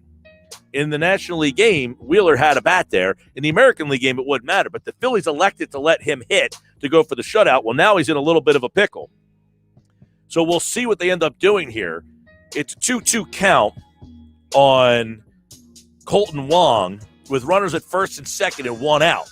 This has been a great chess match going back and forth because Wong is fouling pitches off. Wheeler's nibbling, and he's just not giving him a perfect pitch. He threw one pitch that was too good, and Wong fouled it off. This is where baseball has great drama, the chess match right here. So Wheeler looks like they're going to get the second out of the inning. So the question is now, does Wheeler stay in? I don't know if they have anybody warming up. Oh, Girardi's coming out of the dugout here. Wow. And I don't know. That's the kind of coming out of the dugout that says, I'm not taking you out. I just want to talk to you real fast. Is he taking him out? I don't know if anybody's warming up here. But if Wheeler took him out right now, if I was Wheeler, I'd have an MMA cage match with him right now. But I don't think that he is taking him out of the game. I think the way he ran out of the dugout was more of a, hey, this is your game. Go get this thing, buddy. Great game. This wasn't, hey, I'm taking you out. I could tell, by the way, as soon as I saw him sprint like he did to the mound, that is not I'm taking you out of the game walk. Yeah. So Girardi, who was a catcher, good point. Now, they got a lefty up the bat, this Vogelbach, who looks like he should be playing in the Beer Softball League. Again, he's batting 197, and this is a guy. Now, they have 2 right-handers warming up in the bullpen, Hector Neris and Connor Brogdon. So they don't even have a lefty up in the pen. If I would have known that, I would have imagined that they weren't even close to taking him out because you would have probably brought in Alvarado here in this spot, and I don't know that he's available because he pitched last night, I believe. So it's 2-0, top 9, 2 out. See, this is where I go back to. Oh, boy, Vogelbach pops one up, and, yeah, it's going to be Hoskins catches, and that's the ball game. So the Phillies sweep the Brewers, and it's a complete game shutout. What did I say the last time? Nola threw a complete game shutout. You are more excited about a complete game shutout than any home run hit. Alec Boehm, by the way, who was the knucklehead last week that texted in about Boehm. And all Boehm done is hit a home run today, hit a home run last week. He has been hitting the ball on the screws. Boehm hit the home run today, and then Hoskins had a RBI double for a little insurance. But Wheeler, complete game shutout, man. Complete game shutout. That's the most exciting thing in baseball right now. The home run is, yawn, boring. I see that all the time. I don't care about seeing another home run. Oh, wow, another home run. Yeah, that's exciting. No, the complete game shutout. Yesterday, guy threw a complete game no-hitter. WVU alum, by the way, John Means, who never got an out in the 8th inning in his life. How about that story? He had never recorded an out in an 8th inning of a baseball game until yesterday, and he threw a no-hitter. That's the most exciting thing in baseball now. Complete game shutout. You don't see a pitcher go all 9 with the complete game shutout anymore. And the Phillies have now done it twice with Nola and Wheeler. 609-403-0973. 609-403-0973. All right, keep the text messages coming. Phillies sweep the series. And they get it from Alec Boehm, who hits the opposite field home run and gives the Phillies a sweep of the Brewers, a 4-gamer. All right, so I told you before the break, the Eagles have announced, or the NFL has announced the NFL training camp, mini camp OTA schedule. So here we go. Your first look at Devonta Smith will be next Friday, Saturday, and Sunday, May 14th, 15th, and 16th, are the rookie mini camps. So that's going to be your 9 draft choices and your undrafted rookie free agents. Your OTAs are going to be May 25th, 6th, and 7th, which is Tuesday, Wednesday, Thursday, the last week of May. June 2nd through the 4th, which is Wednesday, Thursday, Friday, the first week of June. And then June 14th, 15th, 16th, and 17th. So that's Monday through Thursday, the third week of June. And then the mandatory mini camp is June 8th, 9th, and 10th. So there are your key Eagles offseason dates before we get to training camp. So really, you're going to have football starting next week, May, all the way through June 17th is when the mini camps, the OTAs, and then the mandatory mini camps are all coming up. And then they would take a break from June, and you would have mini camps start sometime in mid to late July there. So we are getting actually interestingly close to the start of the NFL season. We obviously have the draft behind us. We obviously have the mini camps coming up now, and I think the Eagles still have probably another move or so that they have to make. So coming up at 4 o'clock today, Adam Kaplan, Football at 4. And what we will talk about, Adam Kaplan with some information on why the Eagles traded up for Smith and why they did not go with Justin Fields. But, you know, this is interesting. If you go to our website, 973ESPN.com, Todd McShay has his too early mock draft for 2022, in which the Eagles have 3 draft picks. One of them, they took a safety. One of them, they took a corner. And the other, they took a quarterback.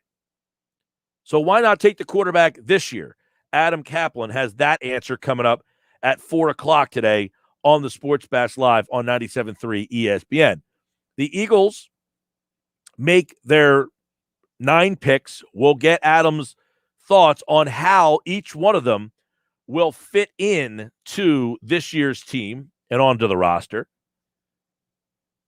And we will take a look at the depth charts of this Philadelphia Eagles roster. That's all come up with Adam Kaplan. The one guy, Kenny Gainwell, we told you yesterday, Josh wrote a piece about him on 97.3 ESPN.com. He had spoken to Emery Hunt and Eric Edholm on game night this week, and both of them kind of picked out Gainwell as their guy. And then I was watching NFL Live, and I guess it was NFL Live or one of the shows with Mel Kiper, and he was asked to pick one steal of the draft, and that guy for him was Kenneth Gainwell. And what he said about Gainwell was the thing that really stood out. And he was asked, who is the biggest steal of the draft? And Kiper said, in 2019, all Gainwell did was score touchdowns. He can catch the ball out of the backfield. He's a game-breaking runner, an outstanding football player. They got him in round 5. He should have been taken in round 3. That's a heck of a pick for the Philadelphia Eagles. Now, remember, he opted out in 2020, but he rushed for 1,500 yards and 13 touchdowns, and then he caught 50 passes for 610 yards and 3 more touchdowns. He ran a 4.42 40. He's 5'11", 201 pounds. And Gainwell admitted, yeah, I was surprised that I was taken in the 5th round of the draft. But think about this. He could have a legitimate opportunity to get some meaningful playing time right away when you look at the Eagles running back room. You got Miles Sanders, and then after him, it's Boston Scott, Jordan Howard, Adrian Killins, Jason Huntley, and Elijah Holyfield. They're the other running backs on the current roster that Gainwell will compete with for playing time. So, yeah, I can understand why they think they got the steal of the draft. And he could be one of the more productive rookies in the draft. I'm Mike Gill. This is the Sports Bash Live on 97.3 ESPN. Hey, if you're watching the show, we appreciate you. Keep the comments coming. Football at 4 is on the way. So if you have a NFL Eagles question for Adam Kaplan from the Inside the Birds podcast, now is the time. Post that here. Adam Kaplan, 4 o'clock on the other side. It's football at 4. 609 403 0973. 609 403 0973. By the way, I'm sure by now you saw that fight in hockey the other night. What an embarrassment that whole thing was. Gee whiz. That whole situation has been bungled by the NHL. Back with more.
All right, Football at 4 is powered by the Inside the Birds podcast, and it is brought to you this hour by PropSwap. America buys and sells the best odds in the country at PropSwap.com. Adam Kaplan is in the house today for today's edition of Football at 4, powered by the Inside the Birds podcast, and we got so much to dissect. He last joined us on Friday. Since then, the Eagles, of course, have finished their draft.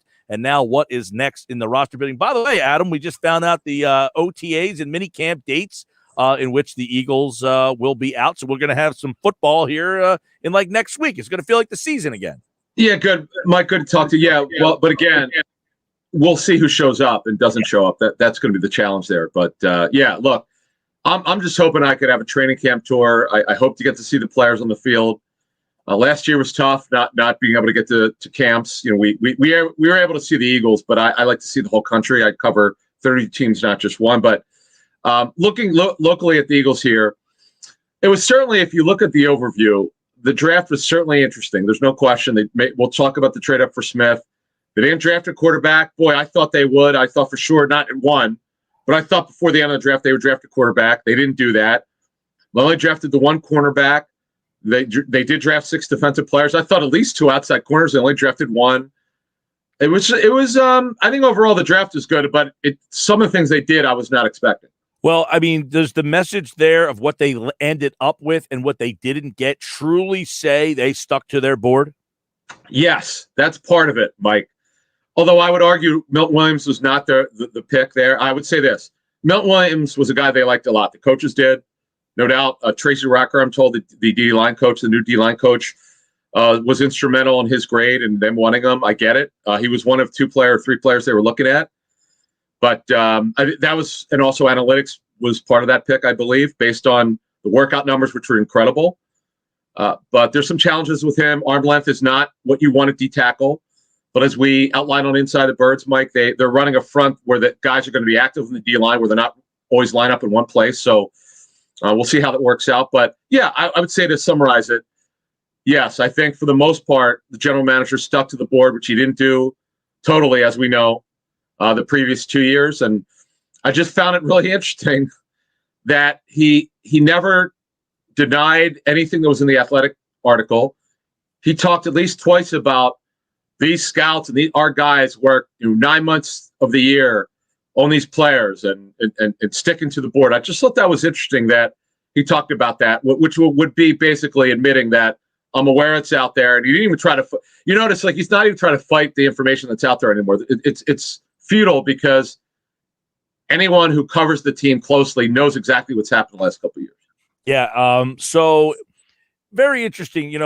They go from 6 back to 12. They move up to 10. So take us inside a little bit, Adam, the reasoning they decided to make that jump up to 10 and why Smith was the guy. Because the way it sounds anyway is that Smith was the guy even over the 2 corners. I was going to get to that. So my understanding is, Mike, that Smith was the higher graded player on their board. Like they have the horizontal and the vertical board. Well, the board where it's just an overall grade, okay, where they probably had only 17 players graded as a first-round pick, somewhere in that area. I do believe that Smith was graded higher than the corners. Now, definitely over Horn. I know other teams had Horn above Surtain. I know the Panthers did, and I could probably tell you 7 or 8 teams that did. But the Eagles did not. They had Surtain, I'm told, over Horn. And their overall number grade, regardless of position, yes, they had Smith over those 2 players. It's subjective. I understand, like, and I'm sure it's very close between the 2 players. But a couple of the teams that the general manager called, Howie Roseman, they were told it was an offensive player. That's what happens when you call up. They ask what position you're trading up for. They don't tell you the player. There's no way they would tell you the player. But actually, did you hear what Roseman said? He actually said that Carolina, when they made the trade, where the Eagles get a 5th rounder, they were giving up 2 picks for this year. I think Howie said he asked the Carolina GM what position you're going to take. How about that? Yeah. So that backs up what I just told you. I forgot about that. He did that interview locally in Philly.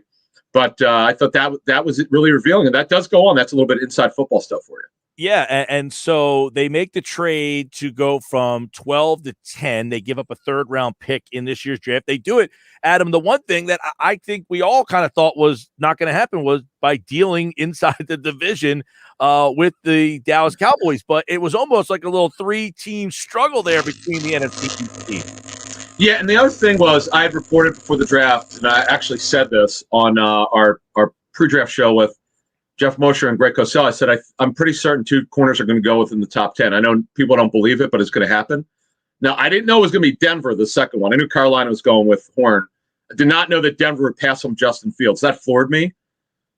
I know Surtain's going to be a good football player. Now, and of course, it's led to speculation that they'll be in on Aaron Rodgers, which I think will wind up being real come August. If the Packers are willing to trade him, I do believe that'll wind up happening, that they'll get involved with it. But right now, that Aaron Rodgers situation is just being monitored around the National Football League. Which would bring us to why not a quarterback for Philadelphia, because they trade up to 10. And I literally, Adam, felt when they made that trade to 10, I said, they're going to take Fields here. They didn't take Fields at 10, but they didn't take one at all. Now, it's being reported that Jamie Newman is one of the undrafted guys they're going to bring in, but they did not draft a quarterback. No, as a matter of fact, the crazy thing was we got the list on Monday, but they were not confirmed because I don't know if you know this, Mike. Almost every team loses a player that had agreed to an undrafted free agent deal. It just happens every year. It's really odd. Agents will announce on Twitter a guy's going somewhere, and then the agent will delete it, or the guy will wind up taking a little bit more money and a signing bonus with another team. So we generally wait till these are all official. But getting back to the draft, I was really surprised. A couple things surprised me. That they waited until the fourth round to draft a corner, and I understand why. I do believe they were split on the guys in the second or third round. They just couldn't come to a consensus on which guy would be best for the scheme. And then McPherson is a inside-outside corner who's a pretty sharp kid, transferred from Penn State, who will play on the outside, as I understand it, for the Eagles. Now, if he wins the starting job opposite Darius Slay, that means Maddox, thankfully, will be moved inside where he'll be best. He's not an outside corner. They learned that the hard way. But they cannot be done at corner here. They've got to do something in free agency. It's not a great overall list. There are three or four guys worth exploring. But the problem is the Eagles don't have the cap space. This is so rare for the Eagles to have to talk about cap space in May, but it is absolutely a problem right now for that team. Yeah, and I guess two things on that. One, Howie did bring up, hey, in 2017, we needed a corner, and we traded for one in August. So they might not do this. Keep in mind. Good luck. Yeah, good luck. Yeah, good luck. Yeah, right. like that was the Ronald Darby. And I get it, and it is true. It's a fact. But thinking you could just wait till August to trade for a starting corner, that's just not. It's just not realistic. I'm not saying it can't happen, but that would surprise me if some team is willing to go up and starting corner. Teams just don't do this. Now, the reason why the Bills did, I remember talking to them at the day of the trade. They did not think Darby fit their defense. That's why Sean McDermott wanted him off the team. It had nothing to do with his ability. It was that he didn't fit their scheme, and they were going to move him. And boy, the Eagles fleeced them. Boy, they got a draft pick in Jordan Matthews, and Jordan Matthews was hurt with them. He never worked out. Yeah, Jordan Matthews in a third-round pick went to Buffalo for Ronald Darby. Remember, Darby got hurt, missed half the season, and then ended up coming back. They win the Super Bowl. Now, let me ask, maybe they don't make a trade that late, but do they explore that in the next couple weeks? I mean, these talks go on all year, Mike. It's not like they decide not to talk to teams, but the urgency, as GMs tell me, rarely is in May and June. You might do something at right at the start of training camp because you want to kind of get an idea of who you're going to have. There's rarely any trades from May and June. I mean, you might see one or two around the NFL. It's just right. You'll get some extensions done. It would be surprising if something got done because teams just simply what they're trying to do is get the rookies signed. And actually, what's going to happen, and we saw it this week, Mike. Some veterans are still getting cut around the NFL because the rookies are going to take their job. What about? Are you surprised about Ertz and what happens next there? Look, he's on the roster. That's what I'm telling people. Keep asking me. Right now, he's on the roster. I do not expect him to be on the roster in the fall. We'll see what happens.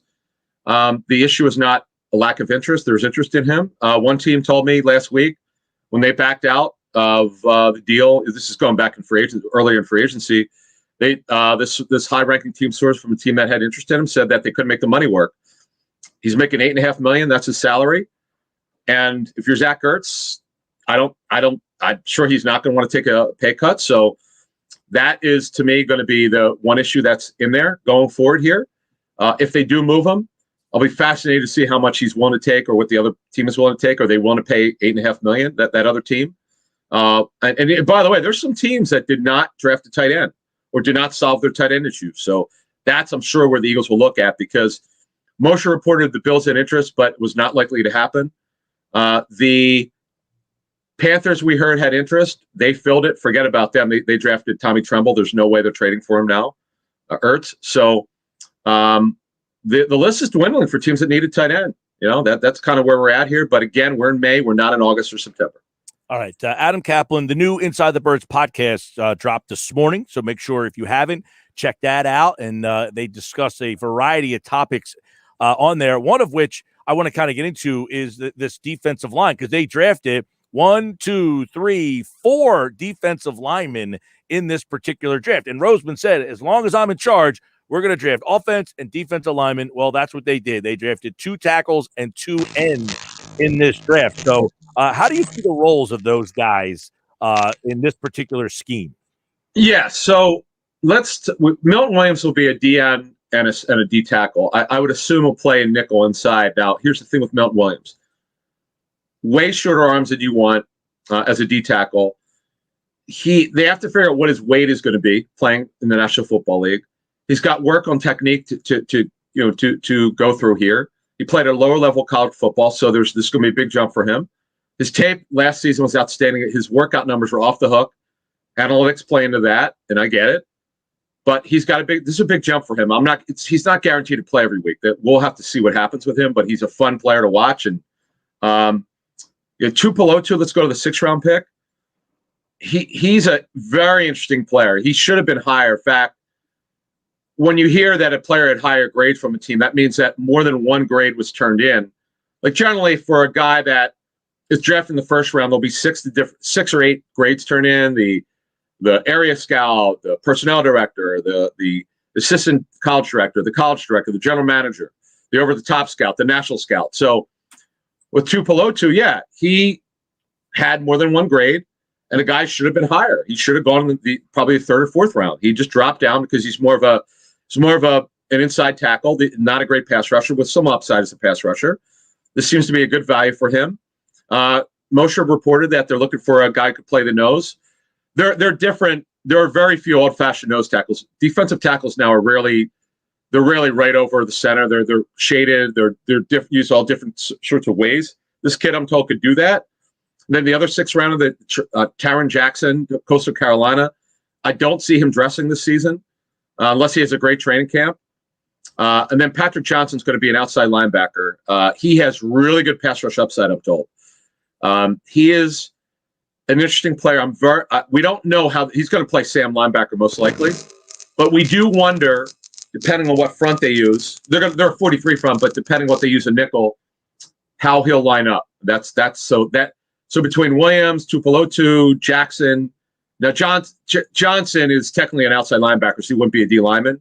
Again, it just depends on how they want to use him. All right. What about Jacoby Stevens? Do you anticipate him being a linebacker or a linebacker? Yeah. Well, okay. Now, what I want to explain to people is this. This is what coaches tell me. Every year when you draft someone late, you have an idea how you want to use him.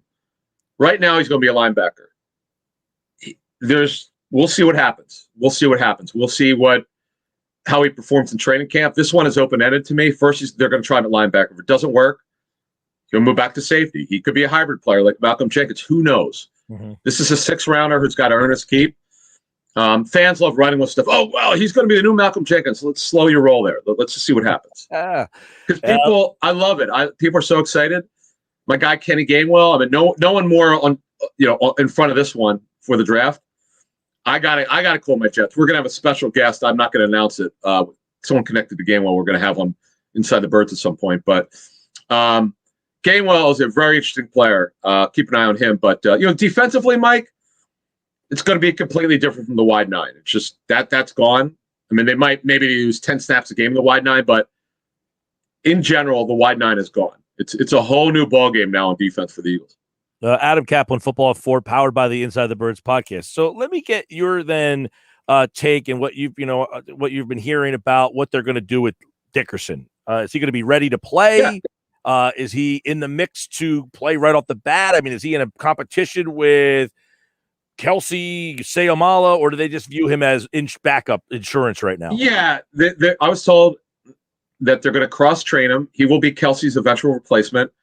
I would say 99.9% chance that Kelsey's retired after the season, but as one source connected to the extension said that if Jason wants to come back, he'll have to get a new deal because there's a $30 million poison pill in the second year. There's a roster bonus, which both sides knew doing it, that this would have to make them redo the deal. So both sides, it was kind of comical how they put this in there. You never know with Jason Kelsey. He looks at every season, he decides he wants to come back, but Dickerson 1,000% was drafted to be his replacement whenever Jason retires. They're going to cross-train him. They don't know exactly when he'll be ready. They do believe he'll be able to play this season, and that's kind of where it is. Yeah, I mean, and he talked about, look, this was a guy we had a high grade on. He talked about the injuries and how it's different. Yeah. Was it just clear-cut that was the best player available at 37? No, there were other really good players there, but they had such a high grade on this. This kid, I know you can't take away injuries, but for the sake of this conversation, we are. He's a top 20 player without it. You never talk about a center like that.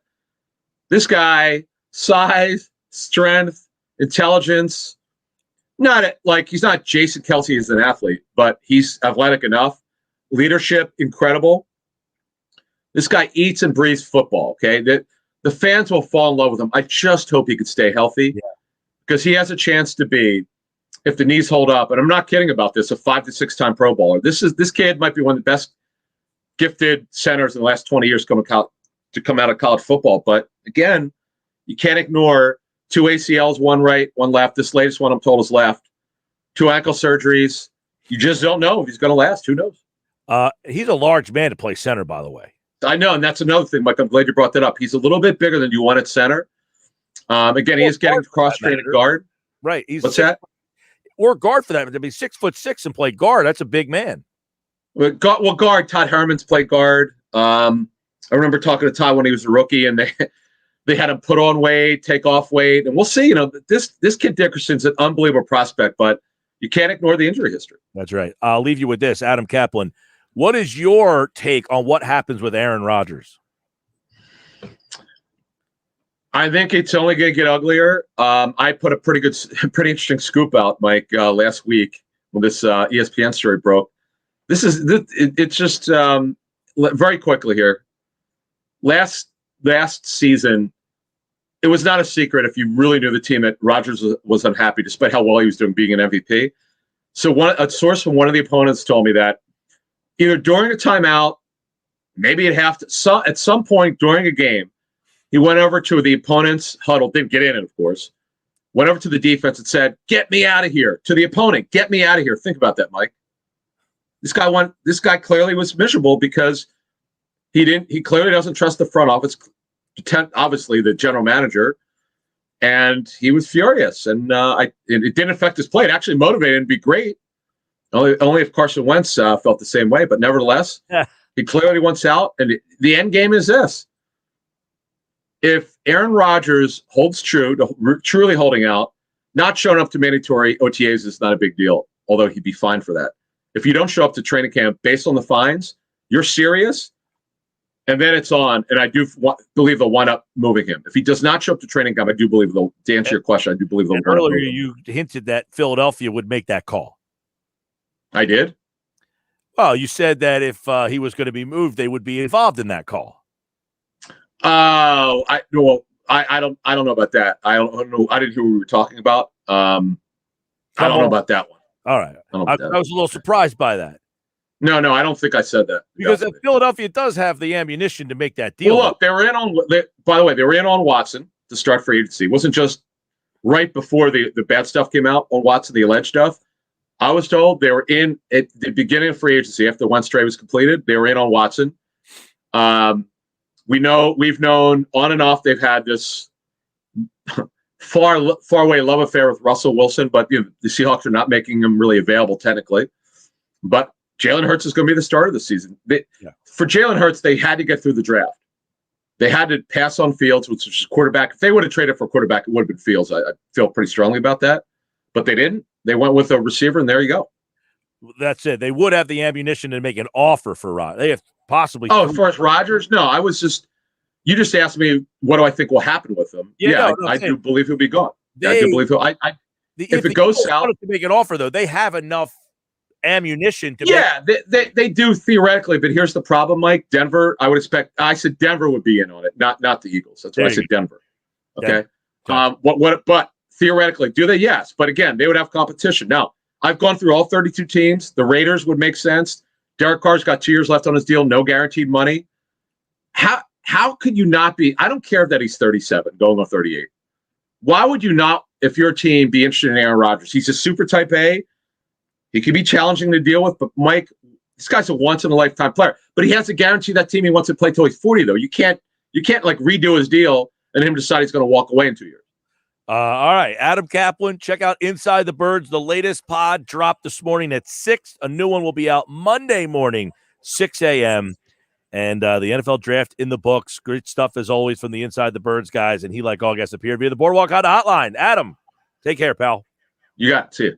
All right, there he goes. Adam Kaplan, Inside the Birds, the new podcast out right now. And he, like all guests, appeared via the Boardwalk Honda Hotline. All right, so we know that this whole Aaron Rodgers thing is going to be blown up and gone crazy. But I think if you know anything from the NFL circles, is you're unhappy now. Let's see if you're unhappy in August, right? You're unhappy in May. Are you unhappy in August? I feel like the answer is going to be yes, he's unhappy in August. Adam, that story right there is pretty crazy. Hey, get me out of here. Get me out of here. My point I was saying, and maybe, we were going back and forth. It's a little sometimes, was that the Eagles would have the ammunition to be able to make an offer for Rodgers. They have 3 first-round picks possibly next year. So you could offer 2 first-round picks and maybe a second, and I think they have an extra third or something like that. So the Eagles would have the ammunition to make an offer for Rodgers if they wanted to get into that game. All right, Todd Ranck reported 5. We're actually been texting during the commercial breaks here about something that we're going to have to get into. And I can't wait for that. Phillies win. They sweep the Brewers. A lot of Sixers conversation today. I want to look at the Eagles depth charts and more with you guys. Sports Pass Live, 97.3 ESPN, the free mobile app, powered by First Bank of Sea Isle.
All right, Sports Bash Live, 97.3 ESPN. Phillies with a sweep of the Brewers, and Frank Close will join me in about 11 minutes to kind of recap the series. And now what? We're supposed to take this team serious all of a sudden? I don't know. I would say impressive. 4-game sweep, very impressive. I'll give you props. Good pitching, by the way.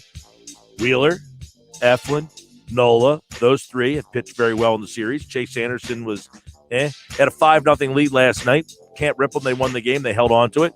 But a lot of injuries. Roman Quinn, we'll talk more about that. The latest on Harper. So Frank's going to jump on in about 10 minutes from now. Sports Bash Live on 97.3 ESPN. Hey, look, I know it's early, and I know it's crazy, but the Phillies are the only team in the National League East over 500 the last I looked. I don't know what happened today. Games, I guess, are ending, but yeah. Phillies won 4 in a row. They're 17-15. That's good for first place in the East. The Mets are 12-13. Atlanta's 14-16. Washington's 12-14. And the Marlins, it's like the NFC East. They're all just kind of muddled around there, hanging in there. You know that will kind of start pulling away and changing. People acting like, oh, it's terrible. Philadelphia's 17-15. San Francisco's 18-13, so they have one more win than Philadelphia does. St. Louis has one more win than Philadelphia does. The Padres have one more win than Philadelphia does. Boston has one more win. Oakland leads the majors right now with 19 wins. They're 19-13. Philadelphia 17 wins would be third best in baseball. The one number for Philadelphia that's a problem is the differential and the road home splits. They're 13-6 at home. They're 4-9 on the road. They've scored 125. They've given up 137. So that's a little bit of an issue there. That being said, I don't think that the Mets or the Braves are the best team talent-wise. Their pitching has not been where they thought they would be. You know, the Marlins are 3 games under 500. They're the only team in the division that has a plus differential. How odd is that? Now, this is a really wacky season how everything's going. Oakland has the most wins in baseball. They're 19-13. They're a -7. They've actually given up 7 more runs than they've scored, but they've won 6 more games. Houston's the only team in the West that has a plus differential. They're plus 28. They're 1 game over 500. You look around baseball, it's almost inconceivable how this could be possible. 4 of the 5 teams in the Central give up more runs than they score. 4 of the 5 teams in the National League East give up more runs than they score. 4 of the 5 teams in the West give up more runs than they score. 3 of the 5 teams in the Central American League give up more runs than they score. I mean, how is that possible? Half the league gives up more runs than they actually score. And you would surmise that there's a lot of teams about 500, and you would be right. Look at these records. 17-15, 15-14, 16-15, 15-16. That's the East right now. The American League East. Go to the West. 17-15, 16-15, 15-17, 13-16. There's so don't be discouraged that the Phillies in the National League East are just muddled and it's just like a bunch of bad baseball. That's the league right now. You've got a lot of mediocrity, a lot of parity in Major League Baseball. 609-403-0973. McShay already has a 2022 mock draft out. I already have it posted on the website, dude. Come on, man. Where are you at? Go to our website, 973ESPN.com. I got all 3 picks for you. He has the Eagles taking Sam Howell. What do you think of that, Josh? You a Sam Howell fan? If they took a quarterback next year, and now this is based on their preseason power rankings. So they have the Eagles with the 7th pick in the draft, which means they don't think they're going to be very good. And they have Sam Howell as the 7th pick going to Philadelphia. Now, they passed on a quarterback this year. They have him take – now, do you like Sam Howell better than the guys in this year's draft? I would venture to say I don't think there's anybody in next year's draft who is better than Lawrence or Fields. I would say that argued to maybe be in the realm of Zach Wilson and Trey Lance, depending on how you grade Got those another guys. year too, by the way. Got another year. What makes Sam Howell interesting is he is Throws a beautiful deep ball. He's a phenomenal athlete. He's a very competitive guy. Yes, he throws a very good deep ball. He has the arm strength. Like his arm is way better than Mac Jones. It's not as good as Zach Wilson, but his athleticism allows him to make throws off platform, as they call it. His deep ball numbers are by far better than the next guy. He averages over 40 yards a pass on the deep ball. Now, part of that was because he had Dynamic Brown the last couple of years at North Carolina, so that kind of helped when you have a deep receiver to go to. That's fair. But that was the one pick at number 7. So that guy texted in that McShay by the way, a lot of people have their mock drafts. McShay is just one of the more high-profile ones. And I went through a bunch of them. And now they have the Eagles with 3 picks because they are suggesting that the Colts will make the playoffs. And because of the Colts making the playoffs, they're surmising that Wentz would play 70% of the snaps. And so they have the Eagles getting 3 picks. 1 at 7, the second pick at 17, and the third pick at 20. They could have 3 picks in the top 20 next year. Couple things there. One, with McShay, he got 5 of the top 10 picks in his way too early mock draft last year. Right. So this is not just McShay just spitballing. He literally got half of the top 10 picks right this year, last May. That's crazy. So we're not just spitballing McShay here because it's telling you top McShay. Sports Best brought to you by Matt Blatt Kia. They want to get you approved today. Matt Blatt, 6211 Black Horse Pike in Egg Harbor Township. Who's your number 1 quarterback next year? I mean, I would go Sam Howell, but I know that everyone loves Keaton Slovis a lot more than I do. He's not a bad quarterback. He's a good quarterback, but I don't think he's a great quarterback. I think that's the difference. I think Howell has a chance to be really good. I think Slovis has just a chance to be good. Spencer Rattler?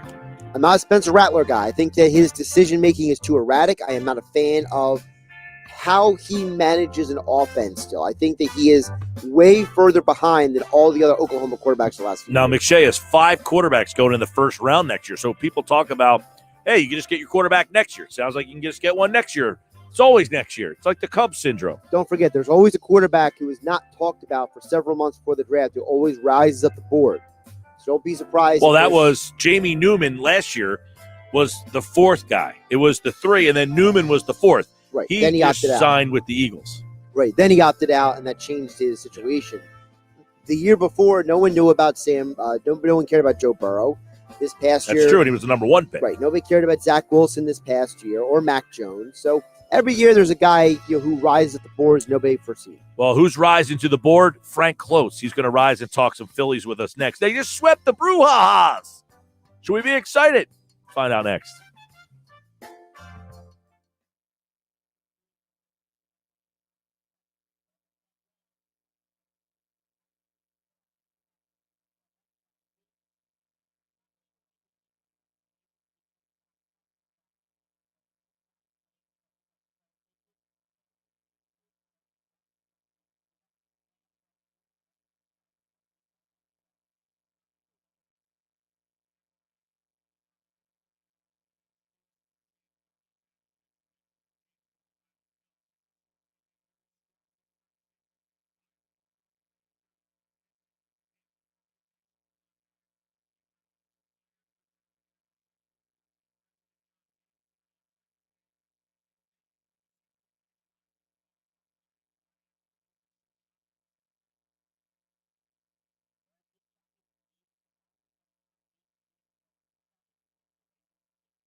4:42. It's time to take a look at the Phils. Frank Close is going to join us after the 4-game sweep.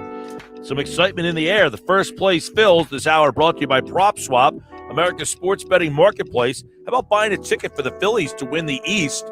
Buy that ticket now and see what happens, and then sell it later at PropSwap.com or download the Prop Swap app today. All right, Frank Close covers the Phillies. Now, we didn't originally have Frank scheduled for today, but after a 4-game sweep, Frank, I said, hey, man, this team's all of a sudden, I don't know, turning some things around, playing some a little bit better baseball, 4 in a row. What are some of the things in this 4-gamer that have changed, or is just Milwaukee not a very good team? What do you got there? We'll say Milwaukee was firing on all cylinders leading up to this series. Certainly, they were without their MVP caliber player in Christian Yelich, and then Corbin Burns, who is darn near unhittable on the injured list as well. So the Brewers are scuffling a little bit. They're also down a couple of their secondary starters, like Brett. See, I always mix up the Andersons. Brett Anderson is is the one. I don't even know. All right, whichever Anderson they have, right? No, so I'm just joking because both of them played for the Brewers. But anyway, my point is they're down some pieces. Phillies hit them at a good time, I think. But the Phillies, of course, have their own issues, right? I mean, they still haven't had Bryce Harper play in this series, right? So 4 games, it's quite the loss. The Phillies had to eke out some of the games in the bullpen, but at the end of the day, the W's count. What's the latest on Harper? I mean, because at this point, you could have put him on the 10-day and had a player. They've missed him for, 4 or 5 games now? Yeah, he's still listed as day-to-day. If he didn't play that one game, they probably could have done an injured list stint by now. But the fact that they haven't made the move yet, that's got to be a good sign. Certainly, if there's no broken bone, you just kind of want to eke it out. But the Phillies definitely miss Harper. Brad Miller's done very nicely in his in his place, playing some right field and having a productive bat. Miller 0 for 2 today, but he walked twice, so getting on base as much as Miller has been very, very helpful. So I look for the Phillies to emerge from this and try to find more opportunities for Miller to play. The one thing that I find, is the fact that the starting pitching, because the lineups the last couple of games, Frank, have been laughable. You're looking at some of these lineups 6, 7, and 8. You're thinking there's just no way you're going to score enough runs to win a game. So the starting pitching, I mean, Anderson was just average last night. They gave a 5-run lead. He doesn't hold it, but man, what a moment in that game when they bring in Matt Moore and then De Los Santos. I mean, comes in and shuts things down. So you got to give them the pitching has to be given some credit in this series. And by the way, I'd keep an eye on Matt Moore. I always thought that in his starts that he did make with the Phillies, he kind of came out firing in all cylinders and looking really sharp, and then he wasn't able to sustain that throughout the game. It's only a small sample size of one game, but he looked pretty sharp as a reliever. So if Matt Moore can give the Phillies some relief innings from the left side, that could be something that's very, very helpful to the Phillies. Right. But Enyel De Los Santos, kind of written off by the Phillies last summer, designated for assignment. Nobody claimed him.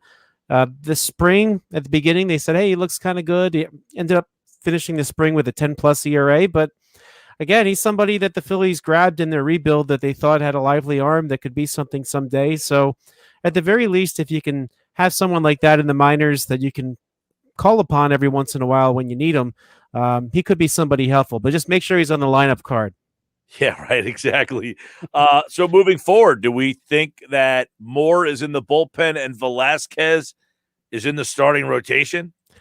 It's funny the way that they handled that. They didn't really seem to say that Matt Moore would be a reliever long term. I think what happened was he was on the COVID list. He didn't have COVID, but the layoff, they didn't really know exactly how to use him yet. So Velasquez did okay the first start, and then they said, okay, well, we'll give Velasquez another start here since you're really out of your rhythm. And then Velasquez gave them 6 innings. So, this is something that's kind of in progress. If the Phillies are getting better starts from Velasquez like they did this week, maybe Moore will kind of settle more into a bullpen role. I don't think that's what he signed here for. I don't think that's what the Phillies signed him for. But if he can be a reliable piece out of the bullpen, that's also very, very valuable to this team. So I think it's kind of playing out in the way it's kind of playing out. Not that they have any particular plan.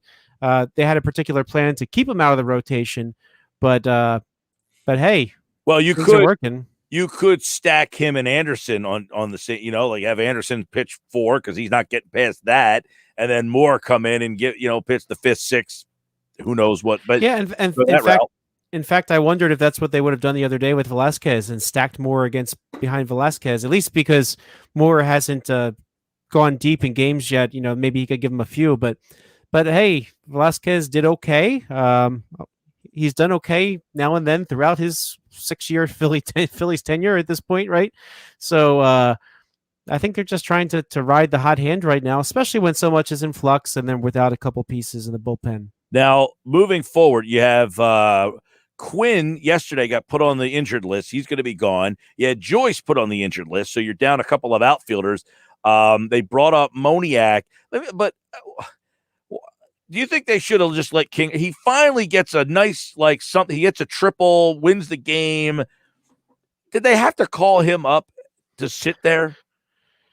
Yeah, that's a tough one. I'm talking about. I personally would have put Kingery in center field today. I mean, Herrera did get another single, but I mean, Herrera has no extra base hits. He's got a few weak singles. Today's he hit a little bit harder than the others, but Herrera has not given them a whole lot, and his defense hasn't been great. And I don't think he's got the range or the arm, and he somehow managed to get stuck in the center field fence, which is something new I've never seen before.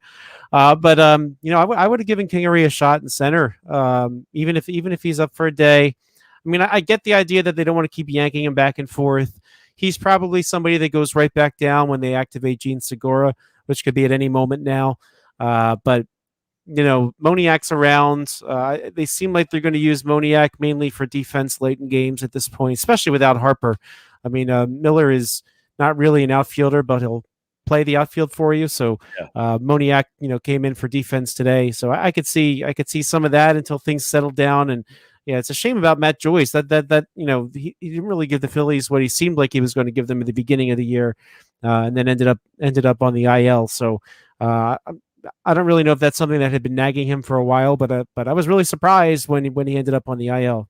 Yeah, Frank. By the way, Matt Gill tweeted about 20 minutes ago that they are hopeful that Harper will play tomorrow. It said Gene Segura will get on the plane to Atlanta. They expect him to be activated tomorrow, and they are hoping that Harper can play after he's missed 7 of the last 8 games. So there you go. There's some updated information that just came out about 20 minutes ago that Harper and Segura could both be in the lineup tomorrow, which means I guess Nick Maton might need to find a new role. Maybe he's your new center fielder for a couple of days. We'll see how that goes. Kingery is up here. Moniak is up here. So there'll be some more. It sounds like there's going to be some more roster decisions coming down the pipeline tomorrow. Yeah, there should be. They're going to need a 40-man spot if they bring Torreyes back. That's something that bears some watching. The Phillies had to use a 40-man spot to add De Los Santos, and so we'll see what happens there. One question I have is how long will they go with David Hale in the bullpen? The Phillies have lost every game that Hale has played in, so some of it's his doing. Some of it, of course, him getting brought in a blowout. But I think that you could see something there, especially if they like what they saw out of De Los Santos so far. I mean, ride the hot arm, and even as much as he has a relationship with Joe Girardi, I mean, this is a performance-based business. You got to get some outs, right? So I wouldn't be shocked if they made a 40-man spot that kind of way, or maybe they're happy with Maton and they don't bring Torreyes back. There's a lot of decisions they have to make in the next couple of days. There sure is. I mean, as you mentioned, the fact that Segura would be up, that means you would likely send Kingery back. And then if Harper's on the roster, so they wouldn't have to do anything there. So I guess if you make a move with an arm where you said Torreyes, there might be 2 moves that are coming here. But the bullpen has been kind of interesting. Like I saw you tweet the other night, so Neris wasn't available, I guess, again last night, right? Right. So yeah, he threw 40 pitches. I forget who said it, but maybe it was Larry Anderson made a comment that that's 2 days off if you throw that many pitches in the bullpen. Right. So last night they had to kind of piece the bullpen together. But I guess they have got a nice they've had a nice little boost there from Coonrod, who got a save the other night for 2 saves. Yeah, a lot of credit to Dave Dombrowski. I mean, Sam Coonrod and Jose Alvarado, he essentially got them for next to nothing. And those are the types of moves that really make a team, right? When somebody can find value on the edges, like Pat Gillick finding Jason Worth sort of out there and available and kind of written off. So, so far, those are proving to be two of his better moves this offseason. And he only arrived in December, as we were saying the other day, right? So, so two very, very nice pickups, and they got the last two saves on this Phillies team, right? So, who was the lefty they had and let him go? He's been pitching well. Jose Alvarez, perhaps? No. The one that went to Tony Watson. But Tony Watson is on the IL at the moment, so he was. I think he had a 109 ERA or something of the sort, and he pitched in 9 games. Right. So Watson, that was a tough one, I thought, to let go. I think it was a matter of money that Watson is not on the Phillies right now, but he is on the IL, and when you carry a lot of veterans, sometimes that's something you risk. Right. All right. First place. Now, it's funny because everybody's talking about the NL East and how that jumbled. Every division in baseball is essentially the same. The Phillies' 17 wins is the third most in baseball. You got 19 by Oakland, 18 by a couple teams, and then 17. So yeah, in fact, I'm about to post another podcast, and when we were talking about that today, is that if you're looking for relief from other organizations and in terms of a trade, not many teams are really out of it right now. The only one I can think of are perhaps the Colorado Rockies. How about this, Frank? The Marlins are the only team in the division who have scored more runs than they've given up. Yeah, that's something, huh? So it shows they've had a lot of blowouts, and it also shows that their offense can blow out other teams. So that's that's what you get with a young team like that that's got a lot of talent, but is also very, very raw. So I can see that happening. This was a big 4-game sweep because they got a 9-game road trip coming up here, and they have not played well on the road. So we'll see if this 4-gamer. This is the first game that hasn't been a 1-run game in about a week, and it was 2-0. It was 1-0 in the 9th. The 8th, they added on a run. So there's been a lot of close games. They've eked them out, and now they're going on the road. By the way, Sunday Night Baseball will have the game right here on 97.3 ESPN. Phillies and Braves as they go down to Atlanta to play 3 games. All right, Frank, good to see you, man. Thanks for popping on short notice. Hey, anytime. Good to talk to you. Yeah, bud. It's Frank Close, our Phillies insider there. So there you go. A little insight. Segura looks like he'll be back tomorrow. Harper should be back in the lineup tomorrow, so they should get 2 bats back. And, hey, they won swept a series without Segura and Harper in the lineup all 4 games. How about that? Pitching, baby. Pitching. How many times do I tell you? Pitching's the star of the show.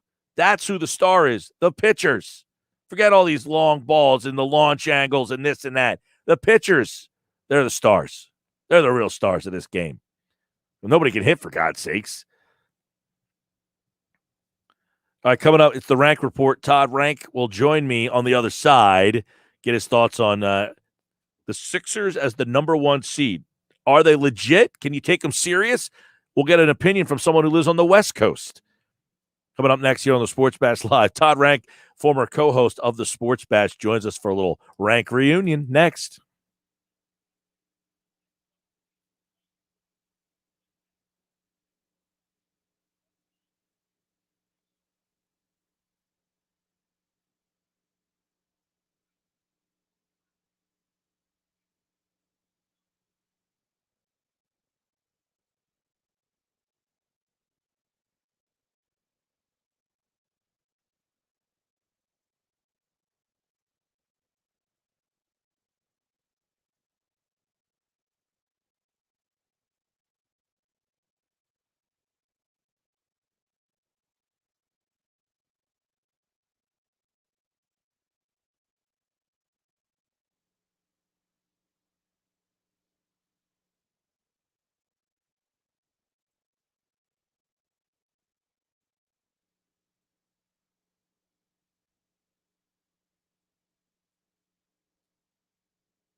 All right, 5 o'clock hours. We finish off a Thursday. We got another hour to play. And, of course, the Sports Bash is live on 97.3 ESPN. It's brought to you by Matt Blatt Kia. They want to get you approved today. Matt Blatt, 6211 Black Horse Pike in Egg Harbor Township. All right.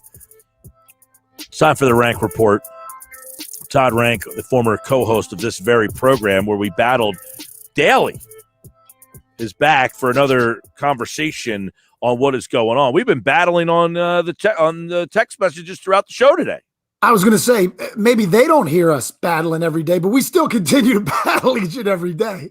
Right. I mean, this is a conversation we had early in the show. I mean, the Sixers win last night. They're now 2 games up on the Nets in the East. They're 3 games up on Milwaukee. Let me ask you, you live out West, so you take this Sixers team serious. If they're the number 1 seed in the East, what do you think? Well, I think they do take it seriously. Any of the teams that you take them serious, I said.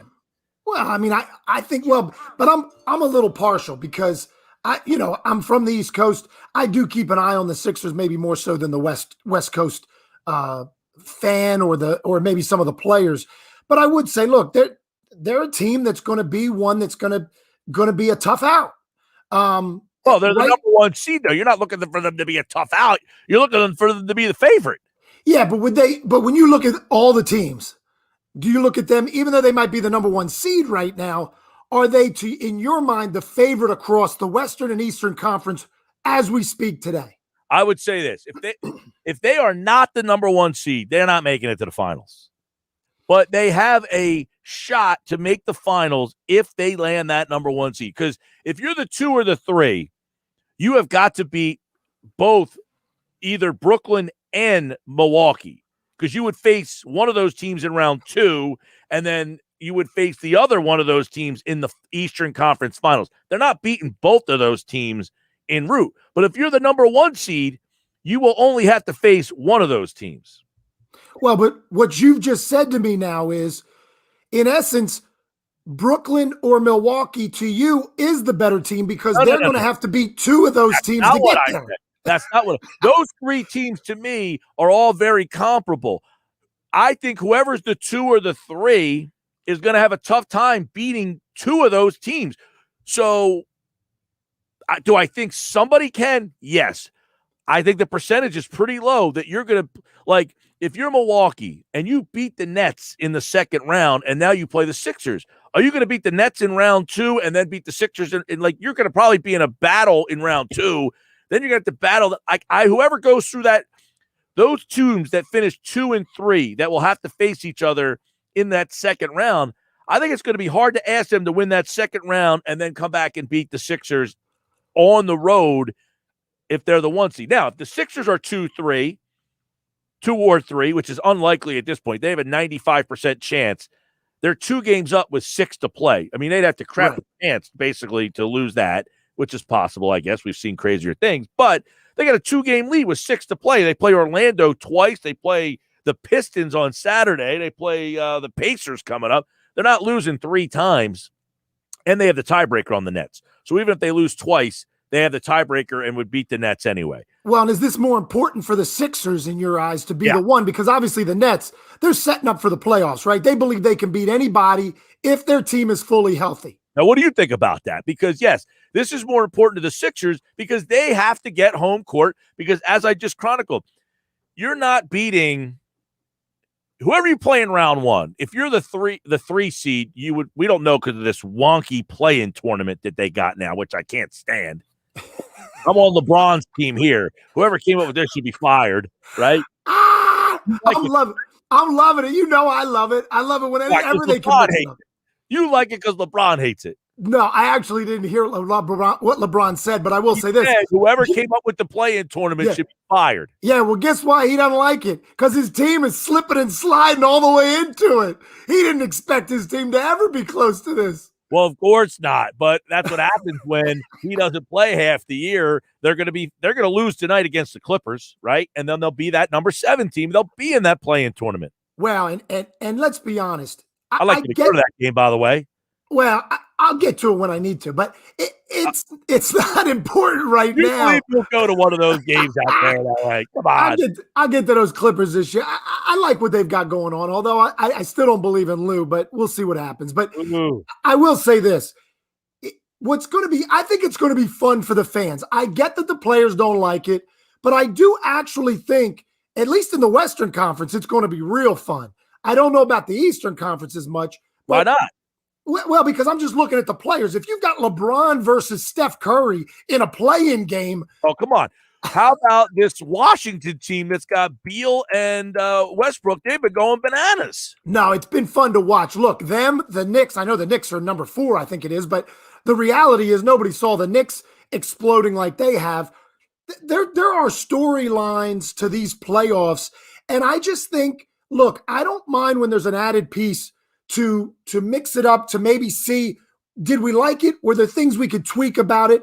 I don't know that I love the whole, I think it's 7 versus 8. Whoever wins gets in. The other loser plays the winner of the 9 versus 10. To me, the 7 playing the 8 to be the 7 is preposterous. The 7 played 72 games to be the 7. They're the 7. If you want to say the 8 spot is up for grabs and have 8 play 9, 10 play 11 and do the whole thing, fine, to get the 8 seed. But don't make the 7, whatever. That's regardless. Well, but I will say this, Gil. The reason they've set it up the way they have is to give the advantage to the 7 and 8, to say, should 7 lose to 8 in that game, you've got another game to still get into the playoffs. So they built it so that 7 and 8 have the favorite to get in. Oh, yeah, I get that. And the one thing, like they did this last year in the bubble, but they did it for the teams that were trying to get the 8 seed. If you were within 4 games of the 8 seed, then you got a shot to get in there. That was, and now this year they did it this way. So LeBron says, but my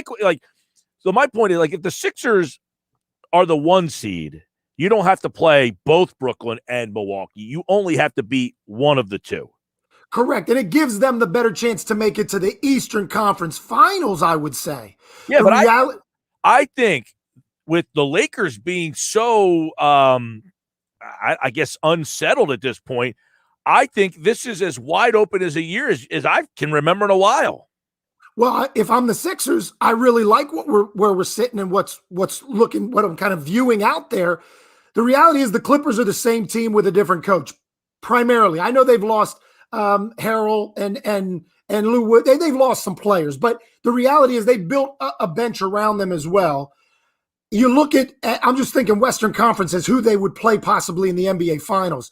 You got the Clippers. I'll be honest with you, if I'm the Sixers, I'm probably not concerned with the Utah Jazz, to be honest with you.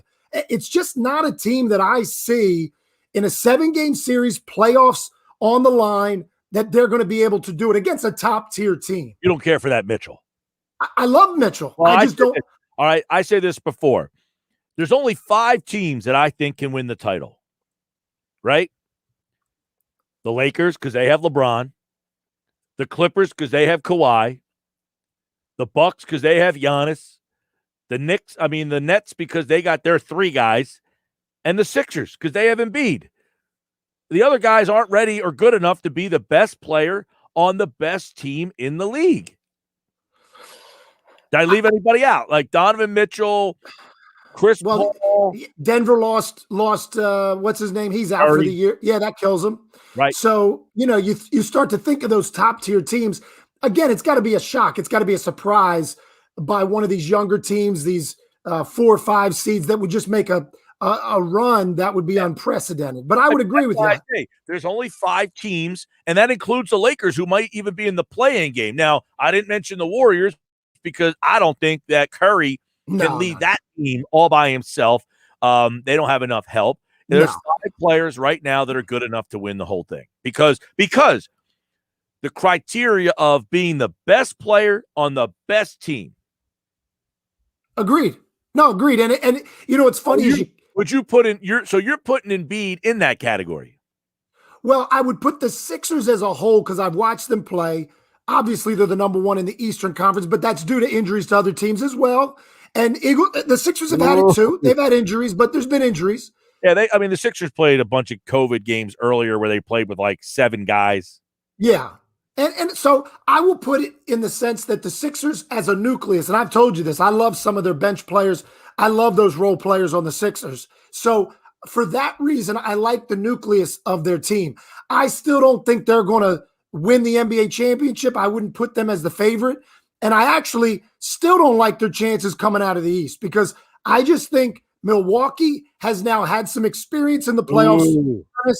And I also like the Nets. I don't think the Nets are a team that need as much cohesion as other teams need. Now that's an unknown. That's the whole unknown is, can they just roll in with James Harden playing about 10 games and being like, all right, I'm ready to go. I think in past years, the East has been so watered down that they probably could have. But, I mean, even that Heat team that had LeBron, Wade, and Bosh, they didn't win the title that first year, and they played the whole season together. Agreed, but I would say this.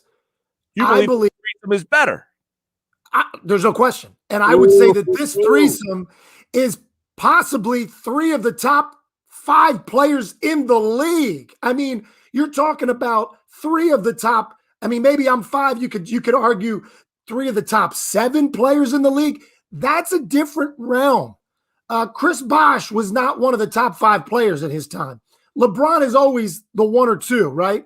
And if he's healthy, they always want to give him a shot, even with this Lakers team this year. But when you look at that Nets team, Mike, it's scary. And any one of them or all 3 of them can go off for 30 plus. Durant can get any shot he wants. Harden gets any shot he wants. Kyrie gets any shot he wants. I can't see a team, and I'm including the Western Conference, and there's a big if that Nets team is healthy throughout the playoffs, I can't see a team beating them 4 out of 7. I just can't see it. That's where, the Sixers and the Nets series is so compelling because the Sixers do one thing that a lot of teams in the NBA don't, is they specialize in playing defense. If you said, Gil, I haven't seen the Sixers play, what is their identity? Well, they play defense. That's their identity. Is they've got Simmons, who's probably the defensive player of the year. They got Thibault, who might be, if he was a starter and played starter minutes, he might be the defensive player of the year. You got Embiid, who's in that conversation as well. And they've got Embiid. And the Nets have nobody that can stop him. Well, the key to that is, Mike, they can play defense. The reality is the length on the Sixers team is like no other team. I mean, You can play defense. If you ain't got that length, they just simply are long at every position. That allows you to do what the kind of things that Doc's been able to implement on that team defensively. And again, they've got a mindset right now. And the big thing is, if a game like last night where the Bucks and the Wizards, it's 135-134, I don't know that the Sixers can get into that kind of game and expect to win in a 7-game series. Are you going to have a night when it's back and forth? Now, part of the text last night, Doc Rivers says, we'll keep winning games. You guys keep talking about jump shots because Ben Simmons hit a little fadeaway last night that, set the place ablaze because he hit a little fadeaway. And you sent a text back in the chain that says, let's see what he says when that jump shot late in the game. I said, well, he's not going to take that shot late in the game because he won't shoot. Well, and my argument to this has always been, and this is what Simmons is going to have to overcome. Ooh. You're a professional NBA player. I should expect you to make a jump shot. And when we're getting to the end of the game, those teams are going to play 5-on-4, and they're going to say, if you come to the lane, we're going to foul you. But if you take the jump shot, we're going to live with it and make that jump shot to beat us, and then we'll know you can make it. Okay, I can't go. I'm kind of working, toasting the show. That's why I was waiting, for you to jump on here. But here's the difference that I see anyway, and I might be wrong. Yeah. In years past, these teams could sag off of Ben Simmons and just say, look, shoot that. And if you don't, we're all in the lane, so you're not getting here. They didn't have anybody that could make a shot. You're throwing the ball to Al Horford. He can't make a shot. Josh Richardson can't make a shot. They didn't have guys that can knock down open threes. So if you're going to sag guys back against Simmons and say, you shoot it, he'll throw it off to Seth Curry, Danny Green, who now can make a 3. They haven't had a guy that can make a 3 because they had Redick, but he was the only guy they had. So teams would just glue to him and say, we'll sag on you. We'll glue him.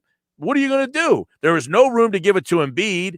But now with these 2 guys that can shoot, that has opened up the spacing, and it has deterred teams from sagging on Simmons, because if they sag off on Simmons, those guys are standing open for threes, and that's what has happened this season is those guys are making 40% of their threes. Well, the key is going to be, and we know what happens at playoff time. Absolutely. Will it happen in the playoffs? Exactly. They're going to make the adjustments. Now, the key is who are the good coaches, right? Who are the coaches that worry you? That would be the key. Steve Nash is in his first year, but he's a point guard. He gets the game. He's watching the film, and he's going, I'm going to wait. And then I've got a strategy if we come up against those Sixers. It's Mike D'Antoni. I don't know that he has much defensive strategy that he's helping him with. No. Well, D'Antoni's strictly the offensive game. He's not talking to the defense at all. No, and D'Antoni will not. That Nash, his coach was D'Antoni. He didn't play any defense either. I mean, you're asking for a guy who played no defense to come up with a defensive game plan. Well, look, it's also going to depend on what teams have big guards, right? Because, again, you got to go against Simmons. He's going to body a guard the size of Simmons. Of course. My point is who can body up or at least keep him outside of that paint to where he has to shoot some sort of a shot. Because, look, we know what he does. He drives, he dunks, he'll do the layup. If you can at least keep him 5 to 7 feet away, make him shoot some sort of a shot, you've got a chance. And again, I haven't looked. How's he doing free throw wise this year?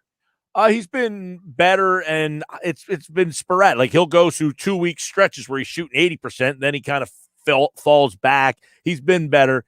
Okay. Still doesn't get to the line enough, though. I'll say that. Well, with all the driving skills that he had, I mean, they're just not calling the fouls because I feel like he's getting to the rim. Honestly, Embiid has just been so dominant. Embiid leads the league in getting to the line. Yeah. And look, the big difference for me, Todd, when I watch them play is the spacing. Danny Green leads the NBA in corner 3-point percentage. So he just sits in that corner, and they make that extra pass. So if they swing down and go to Green, he just shoots it up to the wing, and Curry gets the open look. So they have two guys. And by the way, the big difference has been Harris. Harris is shooting over 40% from 3, too. He did not do that his first 2 years here. And that was a big problem. They got Harris to be the secondary scorer, and he was not. He was shooting 35% from 3. Not good enough. And the whole team couldn't. They just had nobody that could shoot. Now they have 4 guys, essentially, and you throw Embiid into the mix. He shoots 40% from 3, too. They got 5 guys that hit threes. If you're looking at this, the Eastern, they have Embiid, who nobody else can defend. Well, and my point is, again, it's such a different game. We know this when it goes regular season and postseason. I think this team is at its climax. Would you agree that this year and maybe next year are the go-get times, and especially with LeBron being injured this year, and they don't, the Lakers don't look like the Lakers from last year. Also, is it a letdown because they already won that championship last year? Maybe. This, to me, would be probably the best opportunity for the Sixers to make the run. They get and I was talking about this earlier. You think about the process and what happened and what they did. They won 10 games 5 seasons ago, and now they're in a position to be the number 1 seed in the Eastern Conference. So, and along the way, they had some young players who went to the playoffs, won 50 games, had some disappointing exits. But here they are 5 years after winning only 10 games as the number 1 seed. And I agree with what you're saying. If they're the number 1 seed this year, they've got to capitalize, at least make it to the finals. Well, but this is the hard part. I would still say to you, if you ask 10 people, who do you think comes out of the East in the finals? Oh, I think everybody would say the Nets. I mean, so this is the hard part. And by the way, you've got a first-year coach, and we're saying, well, guys, you probably need to make the push this year to win that championship. Well, Doc Rivers going, I just got welcomed to Philadelphia. I mean, I like where my team is. We got a great team, and I think we can get close. But is it a lost season if they don't make it to the NBA Finals? Not necessarily. If they make it to the Eastern Conference Finals, I think that's at least another step. They've never got out of that second round. So I think if they get out of the second round and make it to the Eastern Conference Finals, that's at least, okay, we took another step with this group, with this core. Well, for you, that would be enough. You think that fan base to say we got, in essence, what we feel like is the MVP, and we're the number 1 seed. I think they feel like you better get to the NBA Finals. Maybe. And if you get there, who do you play? Because if you're playing the Clippers or Lakers, maybe they let, the city goes, okay, we didn't beat LeBron, we didn't beat Kawhi. If it's anybody else coming out of the West, I think the Sixers fans would say we better win this championship. Oh yeah, if it's Utah or it's Phoenix or it's Denver, yeah, I would agree with you. I would think that. And we're not talking much about Phoenix at all. And that is a team that is really fun and exciting and scary.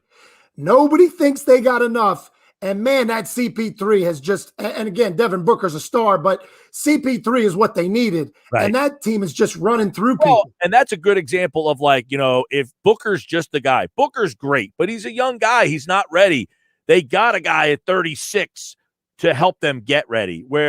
That's where I think the Bucks have failed, is that Giannis was, I always say, when your youngest players are also your best players, that's hard. It's hard to win in the league, in a man's league, when your youngest players are also your best players. Like, look how great some of these young, talented rookies are, but they're not ready to win by themselves. But the Phoenix Suns did a smart thing. They have young players. They have Booker. They have Ayton, who was the number 1 pick in the draft.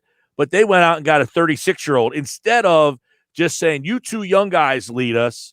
The Sixers went the opposite route. They said, we'll let the 2 young guys try to get us there, and they kept coming up short. Milwaukee, same thing. Giannis is the youngest guy on the team, but he's also the best guy on the team, and I don't think he was ready. Well, or you need, and I think what the Sixers did, they brought in a couple of veterans this year, like a Danny Green, but more importantly, a coach that's a veteran coach. If you don't have the player on there to be the general, you better have the coach. The Phoenix head coach, great, good player from the past. He's a good coach. He's not going to allow you to be able to really say, these guys are going to lock in and listen. That entire Phoenix team, if you ever watch the game, and of course I watch more of them out here, any huddle, anything, those eyes are locked in on CP3. He is the captain, the general, the coach, you name it. They're listening in because they know that he's played with these other guys in the past. Well, that's why you know my feeling on the NBA coach. By the way, the coach from Phoenix came from Brett Brown's staff, Monty Williams. Yeah, Monty, that's right. It was Monty. Yep. And a nice coach. And he could become a really great coach, but he's done a great job with this Phoenix team. This is a players' league. The coaches, I think, set the culture, but the players run the games. Like, they run these games. They are the difference makers. There might be one possession here or there that the coach comes up with a play that he does or something. But for the most part, it's a player's game, man. Like, that's what it comes down to. Who's got the best players? And that's Phoenix comes up a little short. But that 1 or 2 plays by the coach makes the difference. It could. In that one game where it's a one-possession game, it could. Absolutely. But I think in a 7-game series, the best players win that series. Well, and when you get to the playoffs, the coach has already built kind of the camaraderie, the locker room. He's built the tenor of where your team wants to be. And that's the biggest thing I've seen out of your team, Gil. These Sixers, the mentality, the way in which they're going to work every day this year, they look like a different team. And that's where I keep giving credit to Doc. There's just an energy, a focus that I didn't see with this team a year ago or beyond. I agree with. That's the culture stuff that I'm talking about. I said the one thing with Brown, I think his message got stale, and I think I think his staff was not a very veteran staff. Doc Rivers has Sam Cassell, Dave Yeager. He's got guys who have been head coaches in this league, who have been very well respected assistant coaches in this league. The guy from Indiana that they brought over. So I think Brett really was had to play good cop, bad cop. He also had to be the GM. He had to be the mouthpiece for the disasters that happened, because Hinkie, which, I was a Hinkie guy, he was not a good communicator when things went bad. So Brown got stuck going out there and wiping the mess up a lot of times. So he had to be good cop, bad cop, GM, and I think they needed a change of voice. There's no question about that. Yeah, and I don't kill Brett Brown because he was the sacrificial lamb for many a year. What I will say is there's an upgrade here, right? I think there's an upgrade. Absolutely. And that's where we're going to see in the playoffs. Now again, the Clippers died last year and they were up 3-1 and Doc Rivers was on the sideline. So the only coach to lose 3-1 series leads, I think he's done it 3 times. Yeah, that's not what you want to be remembered for. He's got a chance for redemption this year with a team that is as talented as probably anyone out there, minus the Nets, I would say talent-wise. Ooh, But we're going to see real quick. This is going to be fun. I'm It is. excited for the playoffs, man. I really am. This is going to be fun. this regular season has drug. Now, normally we'd be in the second round of the playoffs by now. Yeah. So I feel like our body clocks are just like, come on, man. You're getting blowouts every night of the week now. I mean, these games have been terrible down the stretch. Everyone's sitting players out. All right, stay there, man. I want to ask you a question on the other side about something, because in the era of these roving superstars, Aaron Rodgers is the original malcontent and has become this flaky legend at the end of the road here. And we'll see what your thoughts is, because I know I got my thoughts on this Aaron Rodgers situation, because I'm very interested to see how you feel about this. So stick around. We'll do that coming up on the other side here on the Sports Bash Live on 97.3 ESPN and the free mobile app. Spirited conversation, but we'll continue it. Aaron Rodgers, are you a fan of what he's doing right now, or are you disgusted by him? That's coming up next here on the Bash.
All right, 5:32 on this Thursday. Rank Report. Todd Ranck is back on a Thursday as all right, let's dive into this. So this Aaron Rodgers stuff has got me fired.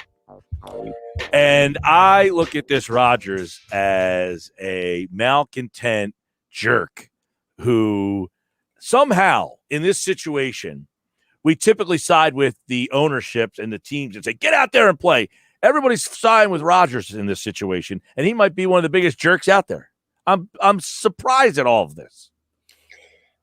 Well, we know he's not looked at, there's got to be a good cop, bad cop, right? Good guy, bad guy. He's always leaned to that edge of bad guy. Just with the way that he deals with media, the way that he kind of has dealt over the years, he's not what everybody would ideally like in the cookie cutter. You're one of the greatest, so you should be beautiful, perfect, say the right thing, do the right thing. He's not that guy. Now, saying that, he's not a terrible, he's never done anything that was smug. That's what I mean. He's never done anything other than be really, really great at how good he is, and he doesn't shy away from saying, yeah, I'm pretty good.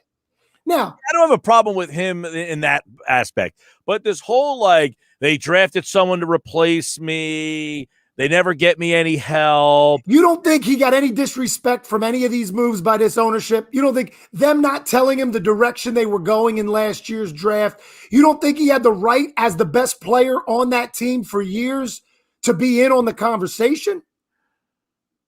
Sure. Okay, fine. But they drafted a quarterback. He's 37 years old. At what point do we have to start thinking that you might not play anymore? And by the way, you've been hurt twice recently, and the 2 years you got hurt, we crapped all over ourselves and didn't make the playoffs because you got hurt. It's time for us to at least think about, oh, by the way, we did the same thing when we got you. We had another quarterback who happened to be a legend, and we drafted you, and you've turned out okay.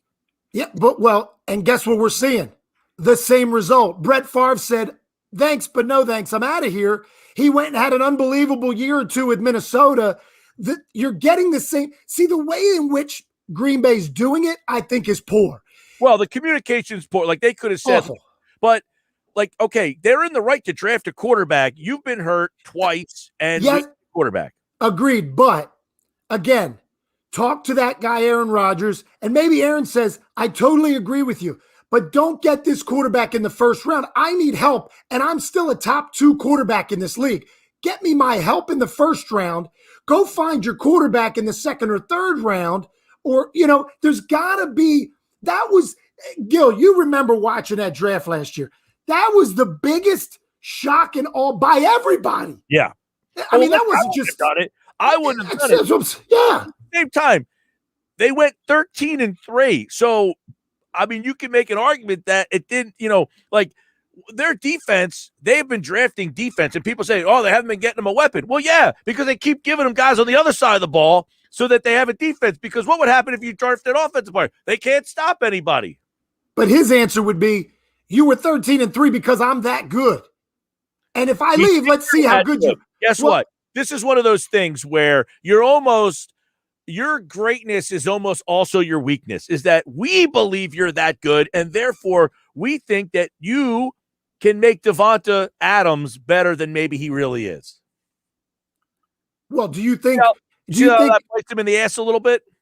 No, but are you saying if I'm trying to think of somebody in the league, if you would have put Sam Darnold throwing the ball to Devontae Adams, you think Devontae Adams had the same numbers? No, that's my point, is that we think enough of you that Devonta Adams is a good player. You make him a great player. Yeah, but that doesn't mean that I don't still want my franchise to build some great talent around me. So then if I give you another wide receiver, that guy that I got in the secondary who helps us out on defense, you now don't have him. And now our problem is we can't stop anybody. So your greatness elevates lesser players. So I need to get better players on the other side of the ball. Otherwise, your greatness is going to be wasted because we can't stop anybody. But he might have agreed with you, Mike, and he might have said, I agree with you. With the first round pick, take a defensive player, don't take a quarterback. What are you doing? Right, but that whole thing too, like the whole thing, like his feelings were hurt. They drafted his replacement. They didn't draft your replacement. They just drafted a quarterback. Yeah, at some point you're going to be old and not be here anymore. Yeah, but they moved up. They were a little too excited about taking this kid. It was really just the optics of it all, Gil. Yeah. And I just think, if you're Aaron Rodgers, he just won the MVP of the league, by the way. I mean, how would you, that's what I mean. How would you, as a GM and an owner, you think any players are going to look at that and go, wait a minute. So the guy who won the MVP was on your team this year, and he's demanding that he wants to get out of there? Like, I wouldn't want to go to play for Green Bay. Well, There's Green Bay doesn't have an owner, right? Nobody owns the team. So what do you do in this situation? Like, who steps in and decides, hey, Aaron Rodgers or the GM, and the GM's got to go? Well, here's the hard part. Because the GM, you would think you would just say, look, GMs don't get paid nearly as much. They're a dime a dozen. You can bring in another one. Hopefully they're pretty good. But the problem is, you got a guy. The problem is you got Rodgers hitting the cage problem.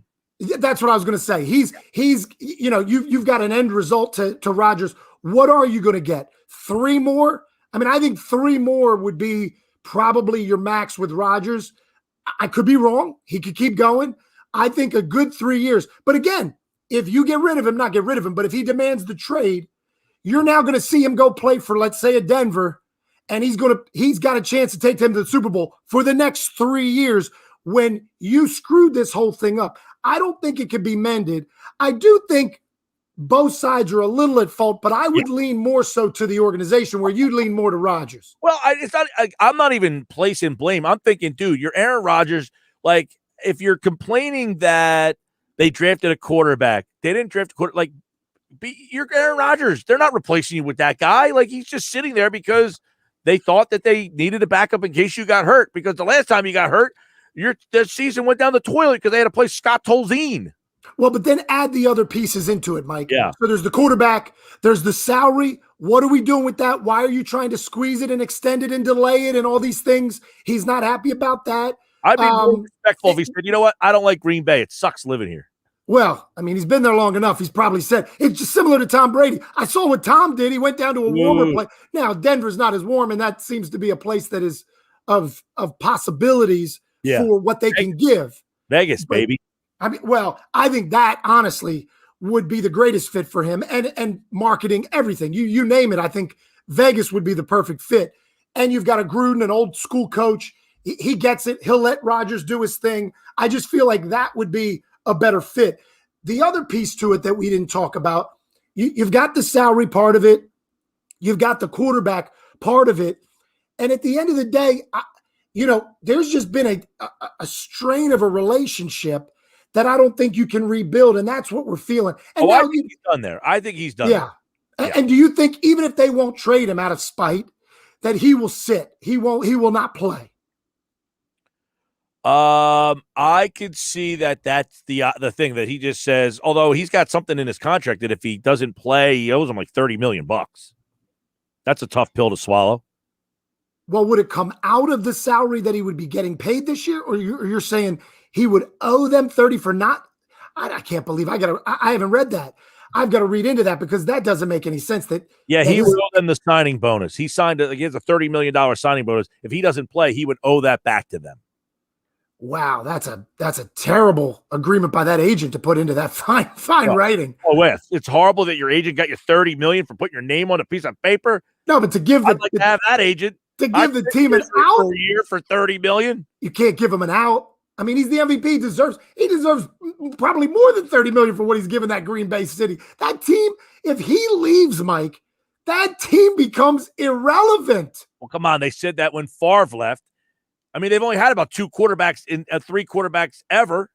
They seemingly go from one to the next, that place. Yeah, but this is one of those things where I'll give you a good example. Bill Belichick picks up Mac Jones from Alabama. He's trying to hit lightning in a bottle twice. I'm sorry. I don't like those pictures where you give me the physique of Mac Jones and the physique of Tom Brady when he was drafted. You're not telling me that you're going to hit that lightning in a bottle twice. Green Bay got Favre. They got Aaron Rodgers. Don't tell me you're going to hit it 3 times. Yeah. By the way, how about the big news out in your neck of the woods? The Angels released Albert Pujols today. It's disappointing. Well, it's not a shock. The man is about 60 years old, is he not? I mean, he's on is he on his last year of his 20-year contract? It's funny. People, I think most people listening wouldn't even realize that Pujols was still playing, and that he was in Anaheim playing for the last, 10 years, something like that. It's been forever. No, what do you have, a 20-year contract or something? It was insane. He had I think it was a 15-year contract, and it got picked up or whatever the case may be. And he was literally on his last year. I think was this year, maybe next year. But he signed a 10-year, $240 million deal back 10 years ago. He's been there 10 years. I don't think I've seen him play a game in that uniform, to be honest. This is his last. Let me tell you, Mike, he had some really good years in Anaheim. Bottom line is, physically, he's struggling. Now, he did hit some home runs to start this year. He had a nice little start to the year. So I'm actually a little surprised as to there's got to be a reasoning behind that because he was hitting the ball. He can barely walk. I mean, that's the problem. All right, that's Shohei Ohtani. Did you go to that game last week? No, I need to. It's killing me. I got to set up. I know I told you. I'm going to set it up. On that game. Well, I didn't pass on it. I was just trying to look at games coming up that I was going to try and grab when he's pitching, so he's hitting. I get a little Trout. I get a little mix of it all. Get Joe Madden in the dugout. That's the goal. The tickets are going. You know what the tickets are for out here? To go to an Angels game. Angels or a Dodger game? Angels. Starting price. I mean, how many people are they letting in that place? Probably 10,000. Starting price. $250. 250? Yeah. $25. Oh, geez. You can get a ticket to an Angels game for $25. I like that's how it should be. I like you to get there. Yeah, there's no question. Now, the Dodgers, you're right. It's more like $250 for the nosebleed. The Phillies games are pretty expensive. Yeah, which is unbelievable. You got Ohtani and you got basically the best player in the game in Trout, and you still can get that game for $25. I like it. All right, man. Well, beautiful. That's it. I love that Devils shirt, by the way. Nicely done. Devils baseball. There we go. Beautiful. All right, man. I will talk to you. We'll do it again. All right, buddy. Have a good one. Report for this week. Good conversation back and forth. We'll do it Wednesdays or Thursdays, whenever we can fit it into our schedules here on the Sports Bash. The man's out there on the West Coast. And that was fun. I'd like him to get to that Angels game for $25. Go see Ohtani and Trout. Gosh. The Phillies have sent Moniak back. Segura will be back tomorrow. All right. We got the 5 coming up. Don't go away.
All right, let's finish off the show strong with the sounds of the day. These were our great guests today and what they said that made today's show a lot of fun. Let's start it off with Adam Kaplan. Yes, I think for the most part, the general manager stuck to the board, which he didn't do totally, as we know, previous 2 years. And I just found it really interesting that he never denied anything that was in the Athletic article. He talked at least twice about these scouts and our guys work 9 months of the year on these players and sticking to the board. I just thought that was interesting that he talked about that, which would be basically admitting that I'm aware it's out there. And he didn't even try to, you notice, like, he's not even trying to fight the information that's out there anymore. There you go. All right. So Roseman, he talked about, or it's been talked about, how when he got banished to the closet when Kelly got here, that he came back a changed man. Do you think he's come back a changed man after hearing all the negative reporting about him in recent years? I think Howie Roseman is evolving. I think that's part of the thing of life. Part of life is you learn, you make mistakes, you grow, you evolve. You don't stay stagnant. You don't be just one thing your whole life. You have to grow. You got to learn. I think Roseman is showing that he's got some caterpillar to a butterfly in him. Yeah, I'm looking at Roseman as a guy, as we talked about with Rob Motti yesterday. He is very aware of his perception. He knows he is not well liked.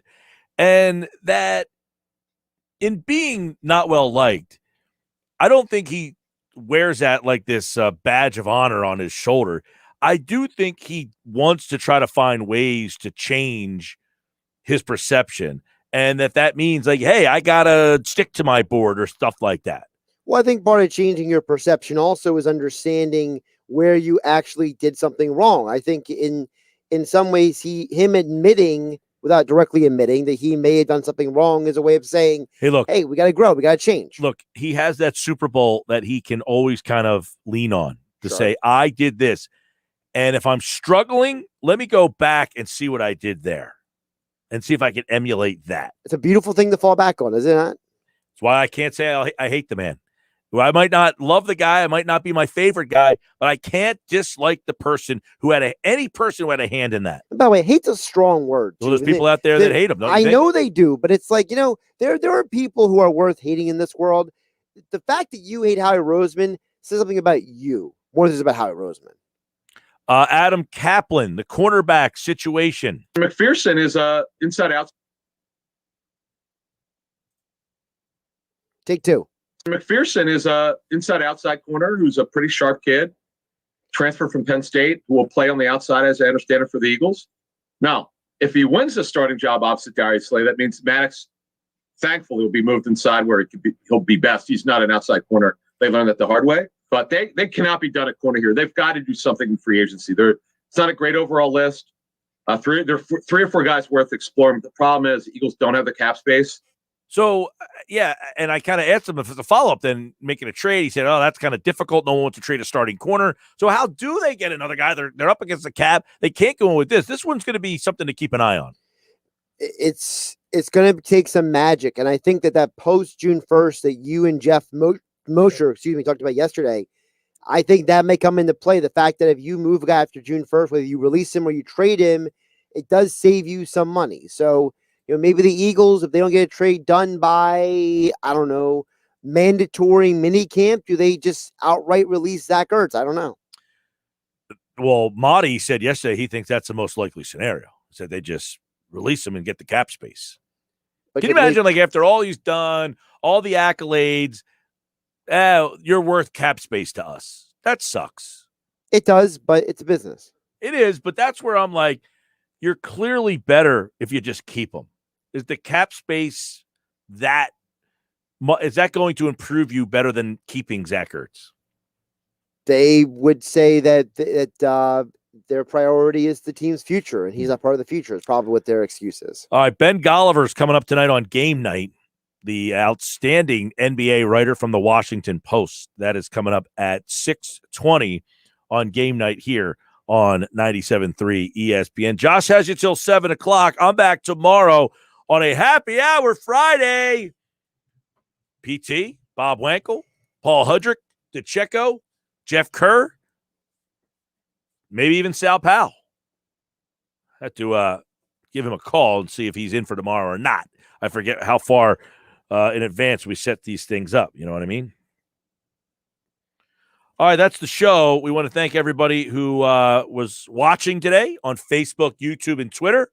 We want to thank everybody who listened on the radio and on the free mobile app. Download the free mobile app. It's free thanks to First Bank of Sea Isle City.